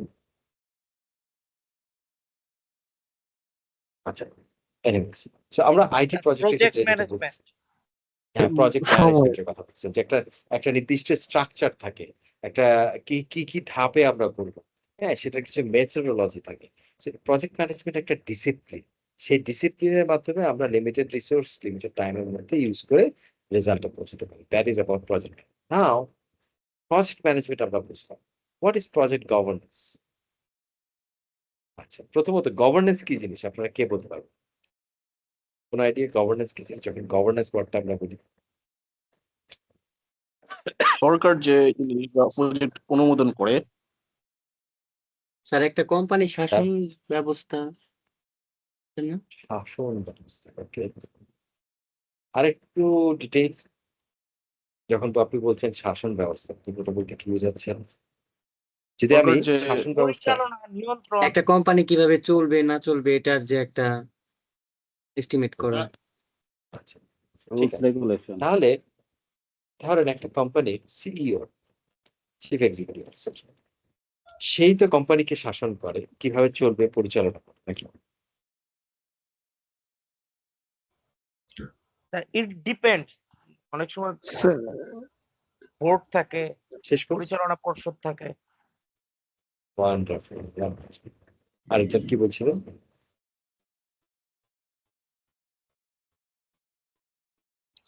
Sir, you are right. এক একটা কোম্পানির শাসন ব্যবস্থা এক এক রকম হতে পারে, কিন্তু বেসিক স্ট্রাকচার তো একই হওয়ার কথা। একই হওয়ার কথা, এবং আসলেই একই, আসলে একই। লেট আস গো দেয়ার। আচ্ছা, যেটা হচ্ছে, দেখেন, আমরা কোম্পানির মধ্যে একটা কথা প্রচলিত আছে না, ম্যানেজমেন্ট। Yes sir. শুনেছি কোম্পানির ম্যানেজমেন্ট, রাইট? এটা ম্যানেজমেন্ট ডিসিশন। ম্যানেজমেন্ট সিদ্ধান্ত নিয়েছে যে এই ঈদে 7 দিনের জায়গায় 15 দিন বন্ধ থাকবে। তার মানে কি কোম্পানি পরিচালনা করতেছে কি বা কোম্পানি চালাচ্ছে ম্যানেজমেন্ট, যেটা ম্যানেজমেন্ট। চালানো বলি আমরা, right? যেটা আমরা কি চালানো। আচ্ছা আপনারা যেহেতু এটার ব্যাপারে ওরিয়েন্টেড থাকার কথা, আমি এভাবে বলি একটু কোম্পানি স্ট্রাকচার দিয়ে আলোচনাটা আবার আরেকটা পয়েন্ট অফ ভিউতে। কোম্পানিতে এই যে আমরা যখন সে রেজিস্ট্রেশন করি RJC তে একটা লিমিটেড কোম্পানি, প্রাইভেট লিমিটেড কোম্পানির কথাই ধরে নেন, হ্যাঁ পাবলিকে যাচ্ছি না, প্রাইভেট লিমিটেড কোম্পানির কথাই ধরে নেন। প্রাইভেট লিমিটেড কোম্পানিতে শেয়ার হোল্ডার কতজন হতে পারে?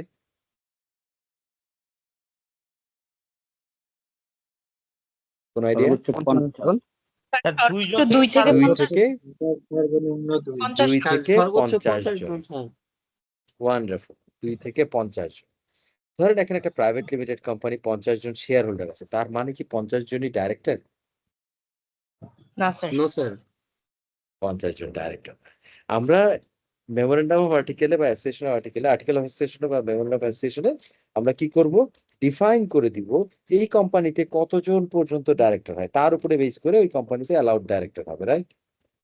Yes sir. এবং সেই সংখ্যাটা সাধারণত 50 হয় না, সাধারণত 10 হয়, 6 হয়, 8 হয়, 5 হয়, whatever it is। 10, এবং 12, আমরা এটা 6, ডিফাইন 8 করি, এভাবে হয় স্যার। Right right.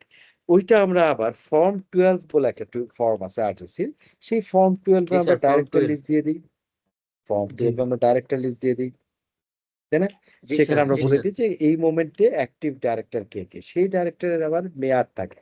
আমার মেমোরেন্ডাম অফ আর্টিকেলে, অ্যাসোসিয়েশন অফ আর্টিকেলে ইয়ে থাকে, কি বলে, ডিফাইন করা থাকে ডাইরেক্টর কিভাবে নির্বাচিত হবে, কি কি ডিসকোয়ালিফিকেশন থাকতে পারে যদি আমরা ডিসকোয়ালিফাই করতে হয় ডাইরেক্টরকে, এবং ডাইরেক্টর কতদিন পর পর আবার রি-ইলেক্টেড হইতে হবে অথবা অ্যাসাইন্ড হইতে হবে, থাকে না? তার মানে এটাও পার্মানেন্ট পজিশন। Yes sir. তার মানে আমি একটা লেয়ার দেখছি হচ্ছে শেয়ার হোল্ডার, তারপরে দেখছি হচ্ছে ডাইরেক্টর, ডাইরেক্টরদের মধ্যে একজনকে ম্যানেজিং ডাইরেক্টর ডিসাইড করা হয়। তো এই ডাইরেক্টর যে বোর্ড অফ ডিরেক্টর, তাদেরকে আমরা বলি পরিচালনা পরিষদ, বোর্ড অফ ডিরেক্টর। কোম্পানির চেয়ারম্যান যখন কোনো মিটিং প্রিসাইড করে, সাধারণত ওটা হয় EGM অথবা AGM, right? AGM sir. EGM অথবা AGM, অ্যানুয়াল জেনারেল মিটিং হতে পারে আর এক্সট্রাঅর্ডিনারি জেনারেল মিটিং হতে পারে। জি স্যার। EGM এবং AGM এ কারা পার্টিসিপেট করে? শুধু ডাইরেক্টররা? No sir. ওটা হচ্ছে শেয়ার হোল্ডারদের মিটিং, ঠিক আছে? সে ডাইরেক্টর হোক বা না হোক, that's a share holders meeting. এইবার আসি, দেখেন আমি কোন জায়গায় আসতেছি। একটা লেয়ার দেখতেছি আমরা AGM বা EGM এ চেয়ারম্যানের সভাপতিত্বে আমরা করছি কি, শেয়ার হোল্ডারদের মিটিং করতেছি। আরেক ধরনের মিটিং করতেছি কোয়ার্টারলি বা মান্থলি, বোর্ড মিটিং, যেখানে পরিচালনা পরিষদ অর্থাৎ ওই বোর্ড অফ ডিরেক্টর যারা, তারা মিটিং করতেছে, ওখানে চেয়ারম্যানই হয়তো চেয়ার করতেছে, but that is a separate meeting from EGM or AGM, right? আবার প্রতিদিনই বা প্রতি সপ্তাহে বা প্রতি মাসেই CEO সাহেব, যিনি ম্যানেজিং ডিরেক্টর হতেও পারেন, নাও হতে পারেন, বাট CEO কোম্পানির ম্যানেজমেন্টের মিটিং করতেছেন রেগুলার, তাই না? এবং ওখানে কিছু ডিসিশন নিচ্ছেন, জি স্যার। চালাচ্ছেন।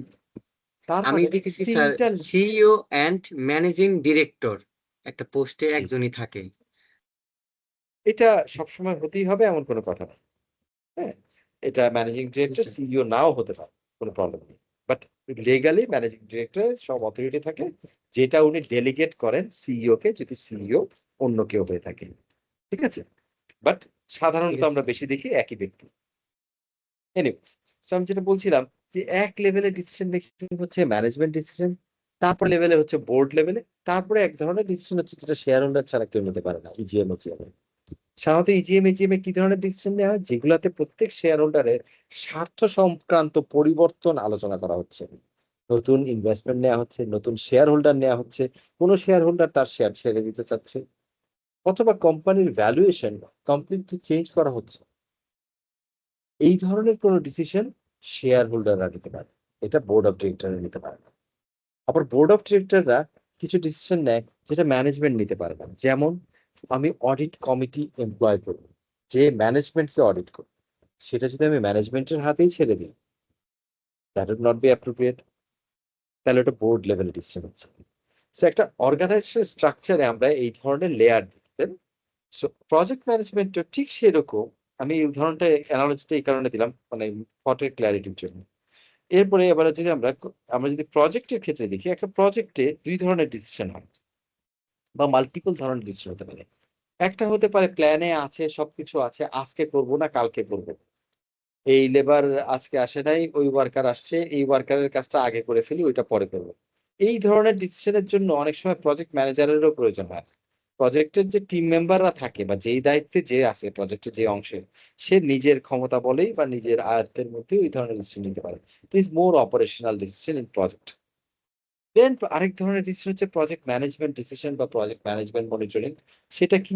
সেখানে যেমন হচ্ছে আমরা আলোচনা করতে পারি যে সে প্রজেক্টটার কোনো একটা পার্টিকুলার কাজ কোনো একটা কারণে পিছিয়ে যাচ্ছে, বা আমি প্রায়োরিটাইজ করব কিনা, এই ধরনের একটা প্রজেক্ট লেভেলের কোন একটা ডিসিশন, যেটা ওভারঅল প্রজেক্ট টাইমলাইনকে এফেক্ট করতে পারে, সেই ডিসিশনটাতে অবশ্যই প্রজেক্ট ম্যানেজমেন্ট ডিসিশন। যে প্রজেক্টটাকে প্রপারলি ম্যানেজ করতেছে কিনা, প্রপারলি কিভাবে ম্যানেজ করবে এটাকে টাইমলাইনে শেষ করার জন্য। আবার কিছু জায়গায় আছে যেখানে একজন স্টেক হোল্ডার, সেই যে আমি ইআরপি ইমপ্লিমেন্টেশন করছি, ওখানে যে আমার সেলস ডিপার্টমেন্ট আছে, সেলস ডিপার্টমেন্টের থেকে প্রচুর ইনফরমেশন প্রয়োজন ইআরপিটাকে সাকসেসফুলি প্রপারলি করার জন্য। কিন্তু সেলস ডিপার্টমেন্টের যে হেড বা সেলস ডিপার্টমেন্টের লোকরা টাইম দিচ্ছে না, কনসালটেন্টরা প্রত্যেক দিন এসে ঘুরে যাচ্ছে, টাইম দিচ্ছে। এখন এইটা তো is not in the capacity of project management, কারণ ওই সেলস পার্সনরা, সেলস হেড প্রজেক্ট ম্যানেজমেন্টের আন্ডারে না। তখন এটা ডিফিকাল্ট সিচুয়েশন। তখন আমরা কি করি? তখন আমরা কোম্পানির ম্যানেজমেন্টে এক ধরনের একটা কমিটি করি, যেটাকে আমরা বলি steering committee, project steering committee. ওই কমিটিকে বলি যে দেখেন এই জায়গায় আমরা স্টাক হয়ে যাচ্ছি, এই জায়গায় আমাদের রিসোর্স বেশি লেগে যাচ্ছে, এই জায়গায় এই কারণে, এই ডিপেন্ডেন্সির কারণে আমরা টাইমলি শেষ করতে পারছি না। তখন দে ইন্টারভিন যে না, এটাকে তো ঠিক করতে হবে। এখন এই যে প্রজেক্ট ম্যানেজমেন্টে আমরা বললাম, প্রজেক্ট ম্যানেজমেন্ট হচ্ছে এটা টাইমলাইন, ভিতরে রিসোর্স অ্যালোকেশন এই সংক্রান্ত ডিসিশন নিচ্ছে, এটাকে আমরা বলছি প্রজেক্ট ম্যানেজমেন্ট।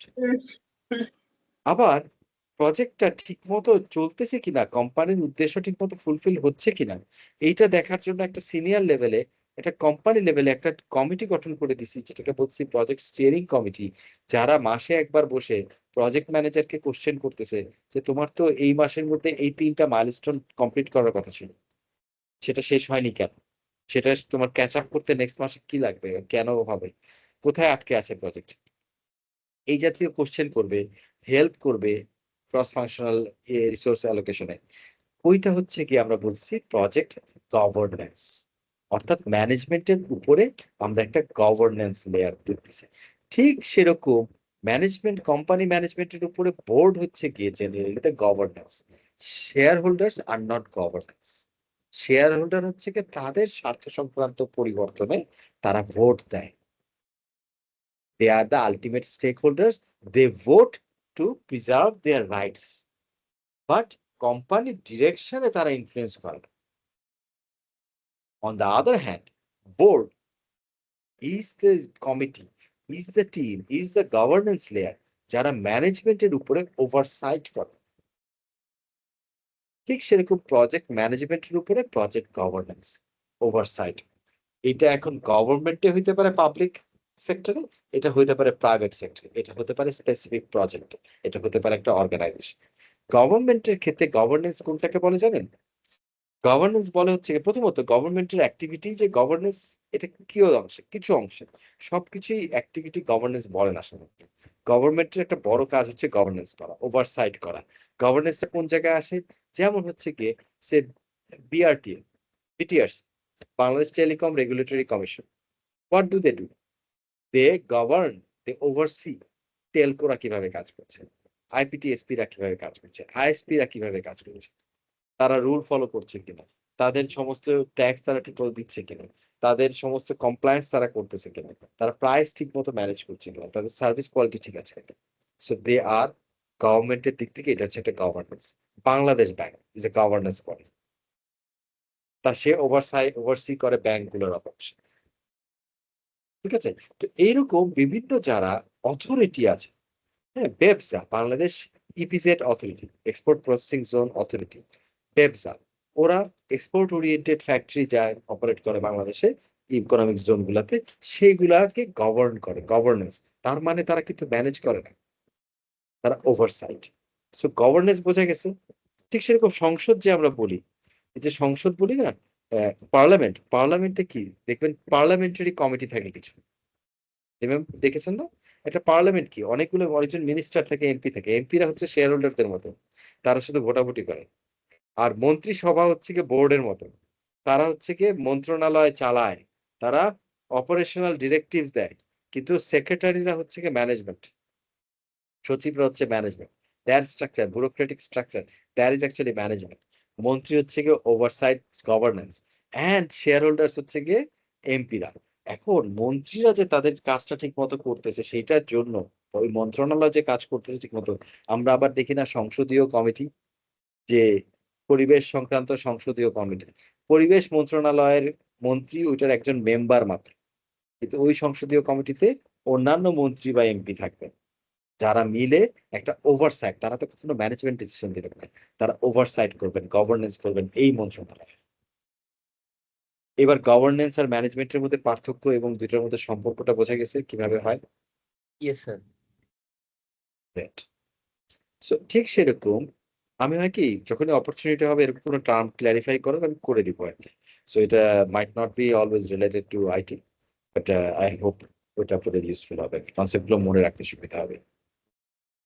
So, যেটা বলছি যে প্রজেক্ট গভর্নেন্সে আমরা সাধারণত দেখি কি কি, যে aligning projects with organizational goals. এটা হয় কি, এটা একটা কমন প্রবলেম, কমন পিটফল। সেটা কি হয়, অনেক অর্গানাইজেশনে আইটি তাদের নিজেদের জ্ঞানের উৎকর্ষ, তাদের নিজেদের ধরেন ক্রিয়েটিভিটি দেখানোর সুযোগ করে, স্বাভাবিক, মানুষ মাত্রই তাই করে। বাট আইটি এমন একটা ফিল্ড যেখানে আসলে অনেক কিছু করার আছে। একজন যদি এআই এক্সপার্ট হয়ে যায়, তার বারবার ইচ্ছা করবে এআই দিয়ে সেটা করি ওইটা করি, একটা প্রোগ্রামিং যদি ভালো জানে এই প্রোগ্রাম ডেভেলপ করি ওই প্রোগ্রাম। বাট একটা অর্গানাইজেশনের তো রিসোর্সেস লিমিটেড। আমি যদি আইটির লোকের ইচ্ছা মতো সফটওয়্যার করতে দিই, ইচ্ছা মতো প্রজেক্ট করতে দিই, তাহলে হবে? তাহলে হবে না।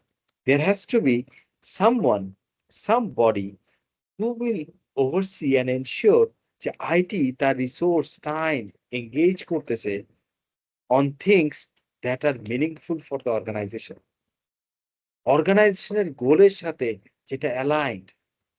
প্রজেক্ট করলেই হবে না। আইটির আজকে ইচ্ছা করলো ইআরপি করলাম, ইচ্ছা করলো একটা নতুন নেটওয়ার্ক সিস্টেম নিলাম, ইচ্ছা করলো একটা বিশাল বড় ডেটাবেস কিনে বসে থাকে, তাহলে হবে? অর্গানাইজেশনের নিড থাকতে হবে, অর্গানাইজেশনের গোলের সাথে অ্যালাইনমেন্ট থাকতে হবে। মানে কে দেখবে? আইটি ম্যানেজমেন্ট দেখবে, প্রজেক্ট ম্যানেজমেন্ট না, সেইটা দেখবে হচ্ছে গভর্নেন্স। আরেকটা গভর্নেন্সের রোল কি, এনশিওরিং অ্যাকাউন্টেবিলিটি অ্যান্ড ওভারসাইট, যেটা একটু আগে আমি আলোচনা করলাম, বিভিন্ন এক্সাম্পল দিই, যে এই যা ম্যানেজমেন্ট হবে তাকে অ্যাকাউন্টেবল করা, ম্যানেজমেন্টকে অ্যাকাউন্টেবল করা ইজ গভর্নেন্সের। Effective management projects, effective management practices for project success. প্রজেক্টের মধ্যে নানান রকমের স্ট্যান্ডার্ড বা ভালো ভালো নিয়ম আছে, কিছু স্ট্যান্ডার্ড আছে, কিছু ফ্রেমওয়ার্ক আছে। ওভারসাইট বা গভর্নেন্সের একটা কাজ হচ্ছে কি দেখা যে ওরা নিয়মগুলা, ডিসিপ্লিন গুলা, প্রজেক্ট ম্যানেজমেন্টের, রিস্ক ম্যানেজমেন্টের ডিসিপ্লিন গুলা ফলো করতেছে কিনা। অনেক সময় কি হয়, অনেকে শর্টকাট করে, আরে কাজটা তো এখান থেকে এখানে করে ফেললেই হয়, কিন্তু তখন দেখা যায় ওই শর্টকাট করতে গিয়ে অর্গানাইজেশনকে এমন একটা রিস্কের মধ্যে ফেলে দেয় যেখানে অর্গানাইজেশন নেগেটিভ ইম্প্যাক্ট। এটা যাতে না হয় সেটা দেখারও একটা দায়িত্ব হচ্ছে কি গভর্নেন্স, যেটা প্রজেক্টের ক্ষেত্রে, প্রজেক্ট গভর্নেন্সের ক্ষেত্রে সাধারণত আমরা প্রজেক্ট স্টিয়ারিং টিম বলে চিনি জেনারেলি। ক্লিয়ার? Yes sir. এবার thank you. Project governance overview. যেহেতু গভর্নেন্স, যেহেতু কি কি জিনিস দেখি গভর্নেন্সের, এটা আমরা কি কি পার্সপেক্টিভে দেখতে পারি, যেমন হচ্ছে ডিসিশন মেকিং স্ট্রাকচার। এই যে আমি একটু আগে বললাম, শেয়ার হোল্ডারদের এক ধরনের ডিসিশন, বোর্ড মেম্বারদের এক ধরনের ডিসিশন, ম্যানেজমেন্টের এক ধরনের ডিসিশন। ওকে, এখন ব্যক্তি হিসাবে এক ব্যক্তি তিন জায়গায় বসতে পারে, তো কোনো বাধা নেই। কিন্তু যখন যেই মিটিং এ সে বসবে তখন সে সেই টুপি পরতেছে, সেই হ্যাট পরতেছে। যখন সে বোর্ড মিটিং এ বসতেছে তখন সে বোর্ড মেম্বারের হ্যাট পরতেছে, বোর্ড ট্রেজারার। যখন সে শেয়ার হোল্ডার্স মিটিং এ এজিএম এ বসতেছে তখন সে শেয়ার হোল্ডারের হ্যাট পরতেছে। যখন সে ম্যানেজমেন্টে চালাচ্ছে অ্যাজ এ সিইও তখন সে ম্যানেজমেন্টের হ্যাট পরতেছে। ডিসিশন মেকিং স্ট্রাকচার, এই বিভিন্ন লেয়ারে ডিসিশন মেকিং। সো কি হয় যে ফ্রেমওয়ার্কস দ্যাট সাধারণত এই ওভারসাইটে কি করা হয়, গভর্নেন্সে কি করা হয়, যে ফ্রেমওয়ার্কস ফলো করা হয়। ফ্রেমওয়ার্কস মানে যেমন মিটিং এর ফ্রিকোয়েন্সি, মিটিং এর ডিসিপ্লিন, মিটিং এ কি করে ডিসিশন নেওয়া হবে তার একটা নিয়ম, এটাকে আমরা বলতেছি ফ্রেমওয়ার্ক। ফ্রেমওয়ার্ক এমন ভাবে করা হয় যাতে framework that align decisions with strategic objectives, অর্থাৎ এই অর্গানাইজেশনের ম্যানেজমেন্ট বা এই প্রজেক্টের ম্যানেজমেন্ট যা ডিসিশন নেবে তা যাতে স্ট্র্যাটেজিক অবজেক্টিভস এর সাথে aligned. Interesting, what is strategic objectives? By the way, what is strategy? এটা একবার বুঝাই দিই, পরে অনেকবার আসবে, তখন আর বুঝাইতে হবে না। বলেন, what is strategy? What do you understand by strategy? Strategy তো কৌশল, স্যার কৌশল। কাজ মানে কাজ করিয়ে নেওয়ার যে কৌশল। আজ করিয়ে নেওয়ার কৌশল। ওকে, তাহলে আমি ধরেন ম্যানেজমেন্টকে কি বলবো? ম্যানেজমেন্ট তো কাজ করিয়ে নেওয়ার কৌশল। আমি ট্যাকটিক্স কে কি বলবো? টেকনিক্স কে কি বলবো? প্রসেস কে কি বলবো? How do I differentiate? Sir strategy মানে পরিকল্পনা বোঝায়। তার মানে প্ল্যানিং। তার মানে আমি যদি অ্যানুয়াল বাজেট প্ল্যানিং করি, সেটা একটা পরিকল্পনা, সেটা কি স্ট্র্যাটেজি হবে? না স্যার,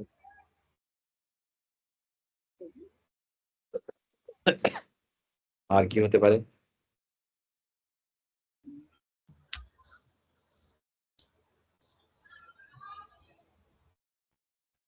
ইন্টারেস্টিং না? দেখেন, আমরা অনেক সময় এগুলি ক্লিয়ারলি চিন্তা করি, হ্যাঁ, বাট এগুলি এখন থেকে ক্লিয়ারলি চিন্তা করবো, আমি জানলাম খুব সুন্দর জিনিস। ইউ আর রাইট, স্ট্র্যাটেজি হচ্ছে গিয়ে কৌশল এবং পরিকল্পনা, দুইটা ওয়ার্ড কারেক্ট, বাট দুইটা আলাদা করে বা দুইটা শুধুমাত্র এই দুইটা বললে এটা অপূর্ণ থেকে যায়, এটা অন্য জিনিসের সাথে কমন পড়ে যায়, এটাকে আলাদা করা যায়, ঠিক আছে? বাট আমি যদি বলি স্ট্র্যাটেজি হচ্ছে গিয়ে long term planning with tactics, defined ways to win over competition, এটা হচ্ছে স্ট্র্যাটেজি। আমি কিন্তু লাস্টের কথাটা এক্সপ্লেন করবো। প্রথমত হচ্ছে স্ট্র্যাটেজি হচ্ছে লং টার্ম, ঠিক আছে?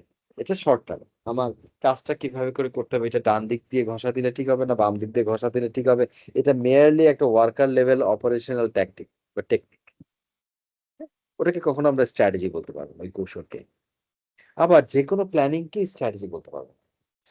Strategy has to be a planning encompassing tactics and techniques, বা এই ধরনের বুদ্ধি যেটা থেকে আমি বেটার কিছু করতে পারবো, বেটার আউটপুট দিতে পারবো, এফিসিয়েন্ট হতে পারবো। কেন? অবজেক্টিভটা হচ্ছে গিয়ে টু উইন। উইন মানে কি? আচ্ছা, উইনের জায়গাটা তার একটু পরে আসি। তার মানে লং টার্ম অ্যান্ড ট্যাকটিক্স দুটো জিনিস থাকে আমাদের। ধর স্ট্র্যাটেজি জিনিসটা আসলো কোথা থেকে? এটা ম্যানেজমেন্টে, এটা আসছে হচ্ছে ওয়ার সায়েন্স থেকে।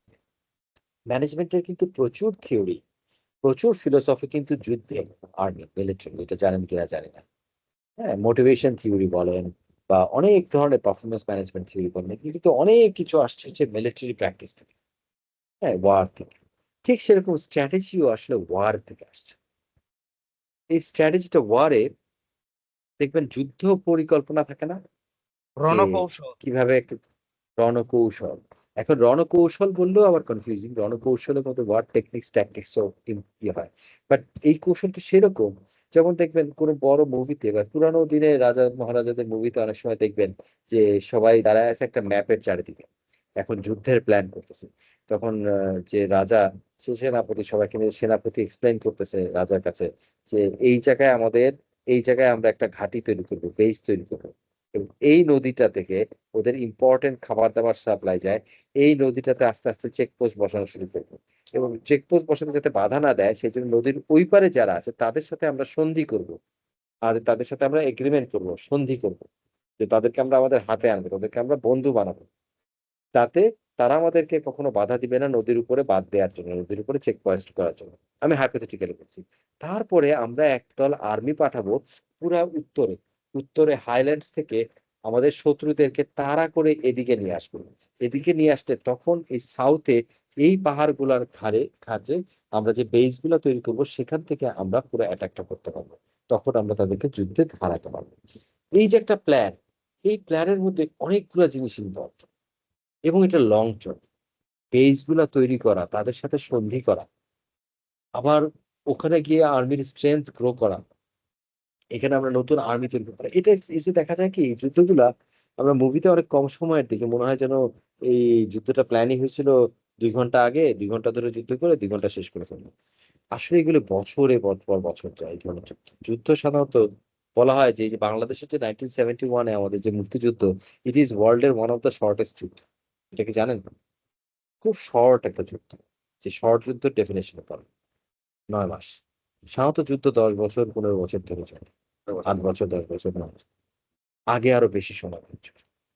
যুদ্ধ অনেক বড় পরিকল্পনা, লং টার্ম পরিকল্পনা, এবং এই যে যুদ্ধটা পরিকল্পনা করা হয় এইটাকে বলা হয় হচ্ছে একটা স্ট্র্যাটেজি, যেখানে টেকনিক গুলো অ্যাপ্লাই করা হয় বুদ্ধি করে, কিন্তু একটা লং টার্মে কি করে আমি একটা অবস্থান থেকে একটা অবস্থানে যাবো। এখন উইন ওভার কম্পিটিশন যে কথা বলছিলাম, যুদ্ধ আগে প্ল্যান করা হইতো আরেক রাষ্ট্রের ল্যান্ড দখল করার জন্য, আরেক রাষ্ট্র দখল করার জন্য, তার ক্ষমতা দখল করার জন্য, তখন যুদ্ধ হতো এই কারণে।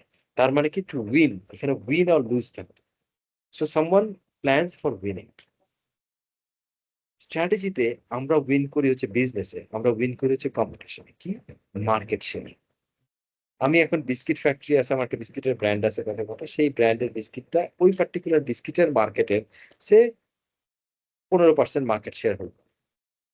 মার্কেট বাড়তেছে, যেই রেটে মার্কেট বাড়তেছে সবার বিজনেসে সেই রেটে বাড়তেছে। বাট আমি যদি বেশি গ্রো করতে চাই, যে আমার মার্কেট শেয়ার আমি 15% থেকে, আমার মার্কেট শেয়ার 15% থেকে আমি 20% করতে চাই, 5% করতে চাই, এক্সট্রা করতে চাই, তাহলে আমাকে কি করতে হবে? অন্যের মার্কেট শেয়ার খেয়ে ফেলতে হবে। জি স্যার। সো অন্যের মার্কেট শেয়ার খেলে আমি চাইলাম আর খেয়ে ফেললাম তা তো হয় না, মার্কেট শেয়ার তো আর বিস্কিট না, তাই না? সো জি স্যার। আমাকে কি করতে হবে? আমাকে যেটা করতে হবে, হয়তো প্ল্যান করতে হবে লং টার্মে, যে আমার যদি 5% মার্কেট শেয়ার যদি দখল করতে হয়, তাহলে আমাকে প্রাইসে হয়তো একটু বেনিফিট দিতে হবে। প্রাইসে বেনিফিট না দিতে পারলেও আমি দিলে আবার আরেকজন কমায় ফেলবো, এটা ফিজিবল আইডিয়া না। তাইলে আমাকে কি করতে হবে? এটা ডিস্ট্রিবিউশন ঢাকার এবং সারা বাংলাদেশের কোনায় কোনায় আরো বেটার ডিস্ট্রিবিউশন এনশিওর করতে হবে। তাহলে আমাকে ডিস্ট্রিবিউশন নেটওয়ার্ক স্ট্রেনথেন করতে হবে। আমার রিটেইলারদেরকে আরেকটু ভালো বেনিফিট দিতে হবে। হুম, তাদেরকে বেটার তাদেরকে হচ্ছে কি বেটার ইনসেনটিভ দিতে হবে, প্রফিট দিতে হবে, ব্র্যান্ডিং আইটেম দিতে হবে, তাদের সাইনবোর্ড তৈরি করে দিতে হবে। আমাকে হয়তো বিস্কিটের প্যাকেজিং এ চেঞ্জ আনতে হবে, যাতে বিস্কিটটা প্রিমিয়াম দেখা যায় অথচ কম দামে পাওয়া যায়, তাহলে কাস্টমার বেশি খাবে। বিস্কিটের জন্য অ্যাডভার্টাইজমেন্ট করতে হবে, এটার ব্র্যান্ডটাকে 6 মাসের মধ্যে এমন একটা জায়গায় নিয়ে যেতে হবে, 1 বছরের মধ্যে এমন এক জায়গায় নিয়ে যেতে হবে যেখানে মানুষ এটাকে কোয়ালিটি হিসাবে দেখতে পায়। এই যে নানান চিন্তা ভাবনা এবং এর মধ্যে নানান কাজ, ওয়্যার হাউস তৈরি করা থেকে শুরু করে ডিস্ট্রিবিউশন নেটওয়ার্ক স্ট্রেনথেন করা থেকে শুরু করে price adjustment, packaging change, incentivization change, and then হচ্ছে কি অ্যাডভার্টাইজিং প্রমোশন, এত কিছু করলে হয়তো দেখা যাবে আমি 3 বছরের মাথায় আমি 5% এডিশনাল মার্কেট শেয়ার দখল করতে পারবো, যে আরেকজনের কাছ থেকে বিস্কিট না কিনে আমার কাছ থেকে বিস্কিট 5% বেশি। এইটা হচ্ছে একটা স্ট্র্যাটেজি, এইটা হচ্ছে সেই যুদ্ধের উইনিং এর প্ল্যানের। ওকে, এখন স্ট্র্যাটেজিকে আমরা দুই ভাবে সাধারণত দেখি, একটাকে বলি আমরা কর্পোরেট স্ট্র্যাটেজি, একটা হচ্ছে বিজনেস স্ট্র্যাটেজি। কর্পোরেট স্ট্র্যাটেজি যে আমি যেটা বললাম যে এইভাবে করে উইন করাকে বলি আমরা কর্পোরেট স্ট্র্যাটেজি, একদম পুরো বিজনেস অর্গানাইজেশন। অনেক সময় আমরা প্রোডাক্ট টু প্রোডাক্ট স্ট্র্যাটেজি দেখছি, এই প্রোডাক্টটা মার্কেটে আমি জিতবো কি করে, এই প্রোডাক্টে পার্টিকুলার একটা প্রোডাক্টে। তখন আমরা এটাকে সাধারণত দুই ভাবে বলা হয়, যে আমরা প্ল্যান করি এইটাকে দুই ধরনের লিডারশিপ এস্টাবলিশ করার জন্য, একটাকে বলা হয় কস্ট লিডারশিপ, একটাকে বলা হয় ভ্যালু লিডারশিপ। আমি এই পর্যন্তই থামবো। I will leave this cost leadership and value leadership, আপনারা নিজেরা স্টাডি করে নেবেন, এটা আইটি সাবজেক্ট না, বাট আমি যে ইম্পর্টেন্ট ইনফরমেশন দিচ্ছি is very important.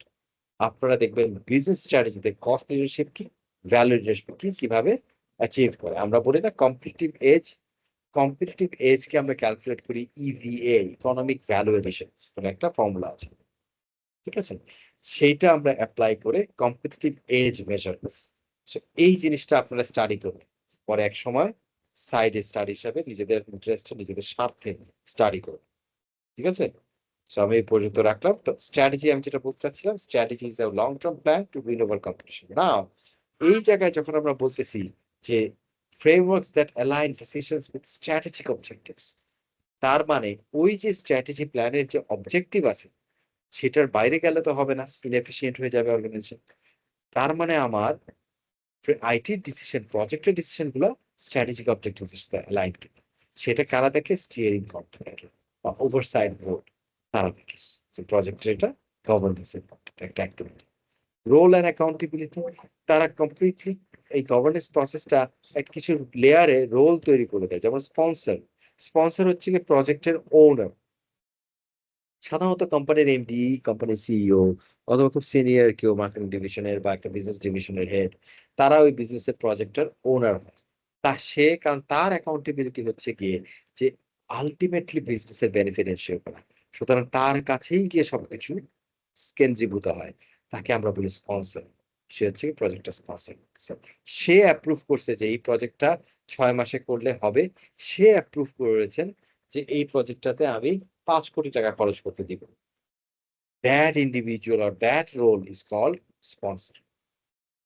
Then comes manager, প্রজেক্টটা যে ম্যানেজমেন্ট করবে, প্রজেক্ট ম্যানেজ যে করবে, প্রজেক্ট ম্যানেজার।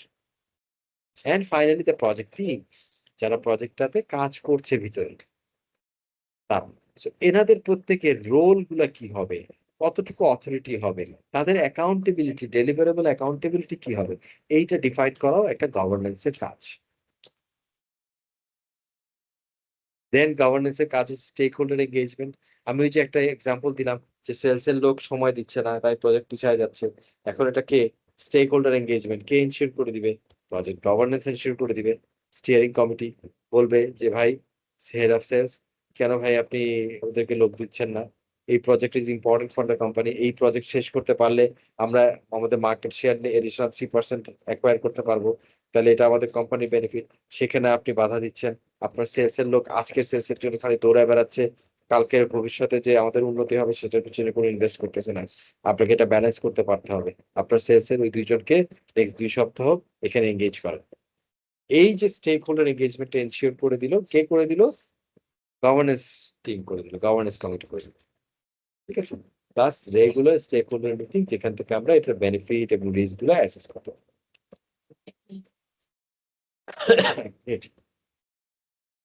জরুরি। আচ্ছা, সরি, আমি আবার একটু 1 মিনিট একটু ব্যাক দিয়ে দিচ্ছি।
হ্যাঁ, সরি। যেটা বলছেন স্টেক হোল্ডার এঙ্গেজমেন্ট এনশিওর করা, এটা গভর্নেন্সের কাজ। দেন হচ্ছে কি চেঞ্জ অ্যান্ড রিস্ক ওভারসাইট। অনেক সময় যেটা বললাম যে যারা ম্যানেজমেন্টে থাকে, প্রজেক্ট ম্যানেজমেন্ট হোক কোম্পানি ম্যানেজমেন্ট, তারা বেনিফিটটা, তার তো অ্যাকাউন্টেবিলিটি থাকে তাড়াতাড়ি রেজাল্ট দেওয়ার জন্য, প্রফিট দেওয়ার জন্য। তাই তারা কি করে? অনেক সময় শর্টকাট, অনেক সময় কমপ্লায়েন্স ওভারলুক করে। বাট এইটা আলটিমেটলি বিজনেসকে রিস্কের মধ্যে ফেলে দেয়। পুরা বিজনেসকে রিস্ক। এই জিনিসটা যাতে না ঘটে এইটাও ওভারসাইট কমিটি বা গভর্নেন্স থেকে দেখতে হয়। সো তার মানে এইগুলো হচ্ছে গিয়ে আর দ্য মেজর টাস্ক, হ্যাঁ, ফর দ্য গভর্নেন্সের মেজর কাজগুলো হচ্ছে কি এইগুলো। কারো কোনো প্রশ্ন?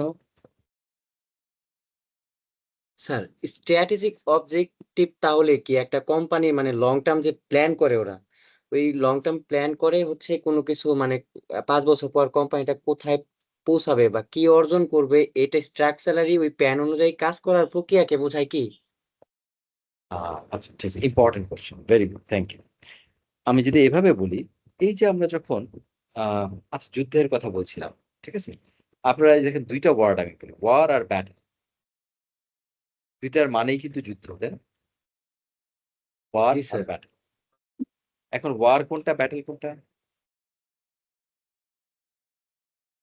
ওয়ার ওয়ার হচ্ছে হচ্ছে স্যার, গিয়ে যুদ্ধ তো বড় পরিসরে। বড় পরিসরে যেটা সেটা ওয়ার, ছোট পরিসরে যেটা সেটা ব্যাটল, রাইট। কিন্তু এই যে ধর 1971 মার্চ টু ডিসেম্বর 1971 আমাদের কি ওয়ার হয়েছিল না ব্যাটল হয়েছিল? ওয়ার হয়েছিল স্যার। ওয়ার হয়েছিল। এটাকে আমরা বলি ওয়ার অফ ইন্ডিপেন্ডেন্স বা ইন্ডিপেন্ডেন্স ওয়ার, স্বাধীনতা যুদ্ধ, রাইট? Independence war. এর মধ্যে কি Yes, sir. ব্যাটল হয় নাই? হ্যাঁ স্যার, ব্যাটেল হয়েছে। ব্যাটেলও হয়েছে স্যার। স্যার অনেকগুলো ব্যাটেল মিলে ব্যাটেল, একটা ওয়ার।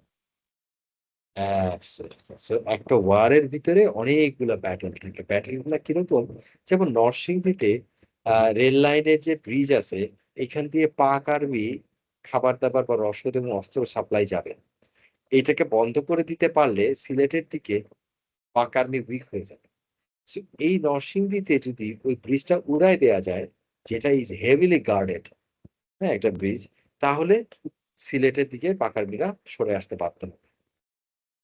এখন ওয়ারটা তো হচ্ছে পুরো বাংলাদেশ থেকে শত্রুমুক্ত করা, কিন্তু ওয়ারের মধ্যে ইম্পর্টেন্ট কম্পোনেন্ট ছিল এই নরসিংদীতে ওই ব্রিজটা উড়ায় দেয়। তাহলে ওই যে ব্রিজটা উড়ায় দেওয়ার জন্য যে যুদ্ধটা করতে হয়েছে, ওই যুদ্ধটা হচ্ছে একটা ব্যাটেল। এইরকম অনেক অনেক ব্যাটেল মিলে এই ওয়ারটা জেতা গেছে। সব ব্যাটেল জিততে পারছি আমরা তা না, কিছু ব্যাটেল আমরা হারছি, বাট ক্রিটিক্যাল ব্যাটেল যেগুলা, সেগুলাকে জেতার ফলেই একটা ওয়ার জেতা যায়।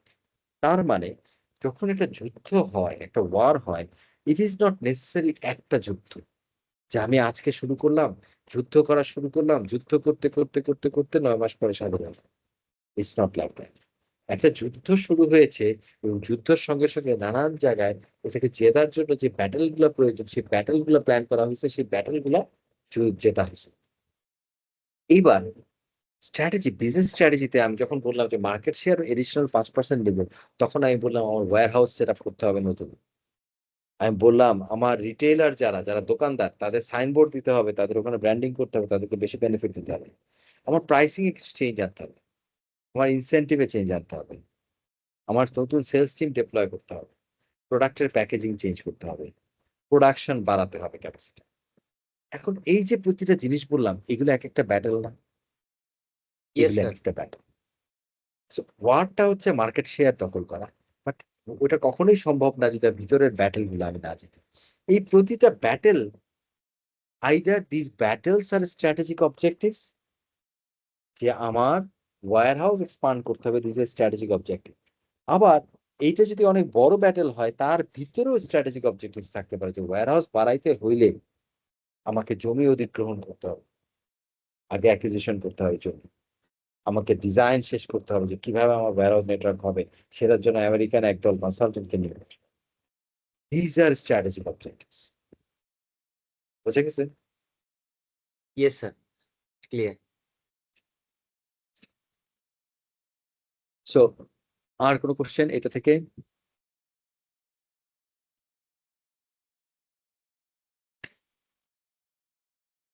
কে যদি না থাকে, আচ্ছা, আমার মনে হয় আজকে আমরা একটু আর্লি ক্লাসটা শেষ করে দেবো। হ্যাঁ, আজকে আমরা এই পর্যন্ত রাখি। আমরা নেক্সট ক্লাসে ইনশাল্লাহ এই লার্নিং অবজেক্টিভটা আশা করি, আচ্ছা এরপরে আজাইল আছে, 2টা ক্লাস লাগবে, শেষ হয়ে যাবে, এটা বড় তো। আমরা আজকে এই পর্যন্ত রাখি, ঠিক আছে? আমরা টেকনিক্যাল জিনিস আজকে না ঢুকি। ওকে। Okay sir. ইনশাআল্লাহ নেক্সট ক্লাসে দেখা হবে। ইনশাআল্লাহ স্যার। আসসালামু আলাইকুম। স্যার আসসালামু আলাইকুম। আসসালামু আলাইকুম স্যার। আসসালামু সিআর আলাইকুম। বলছিলাম একটু দিয়ে দিন। হ্যাঁ, সিনাপসিসটা দিয়ে দিন। আপনাদের যে ইমেইলে লিঙ্কটা এসেছে সেই ইমেইলে আমি রিপ্লাই টু অল করে আমি দিয়ে দিচ্ছি। জি স্যার, এইভাবে দিলেই ভালো হয়। Okay sir. জি স্যার একটু দিয়ে দিন। স্যার আসসালামু আলাইকুম। ওয়ালাইকুম আসসালাম।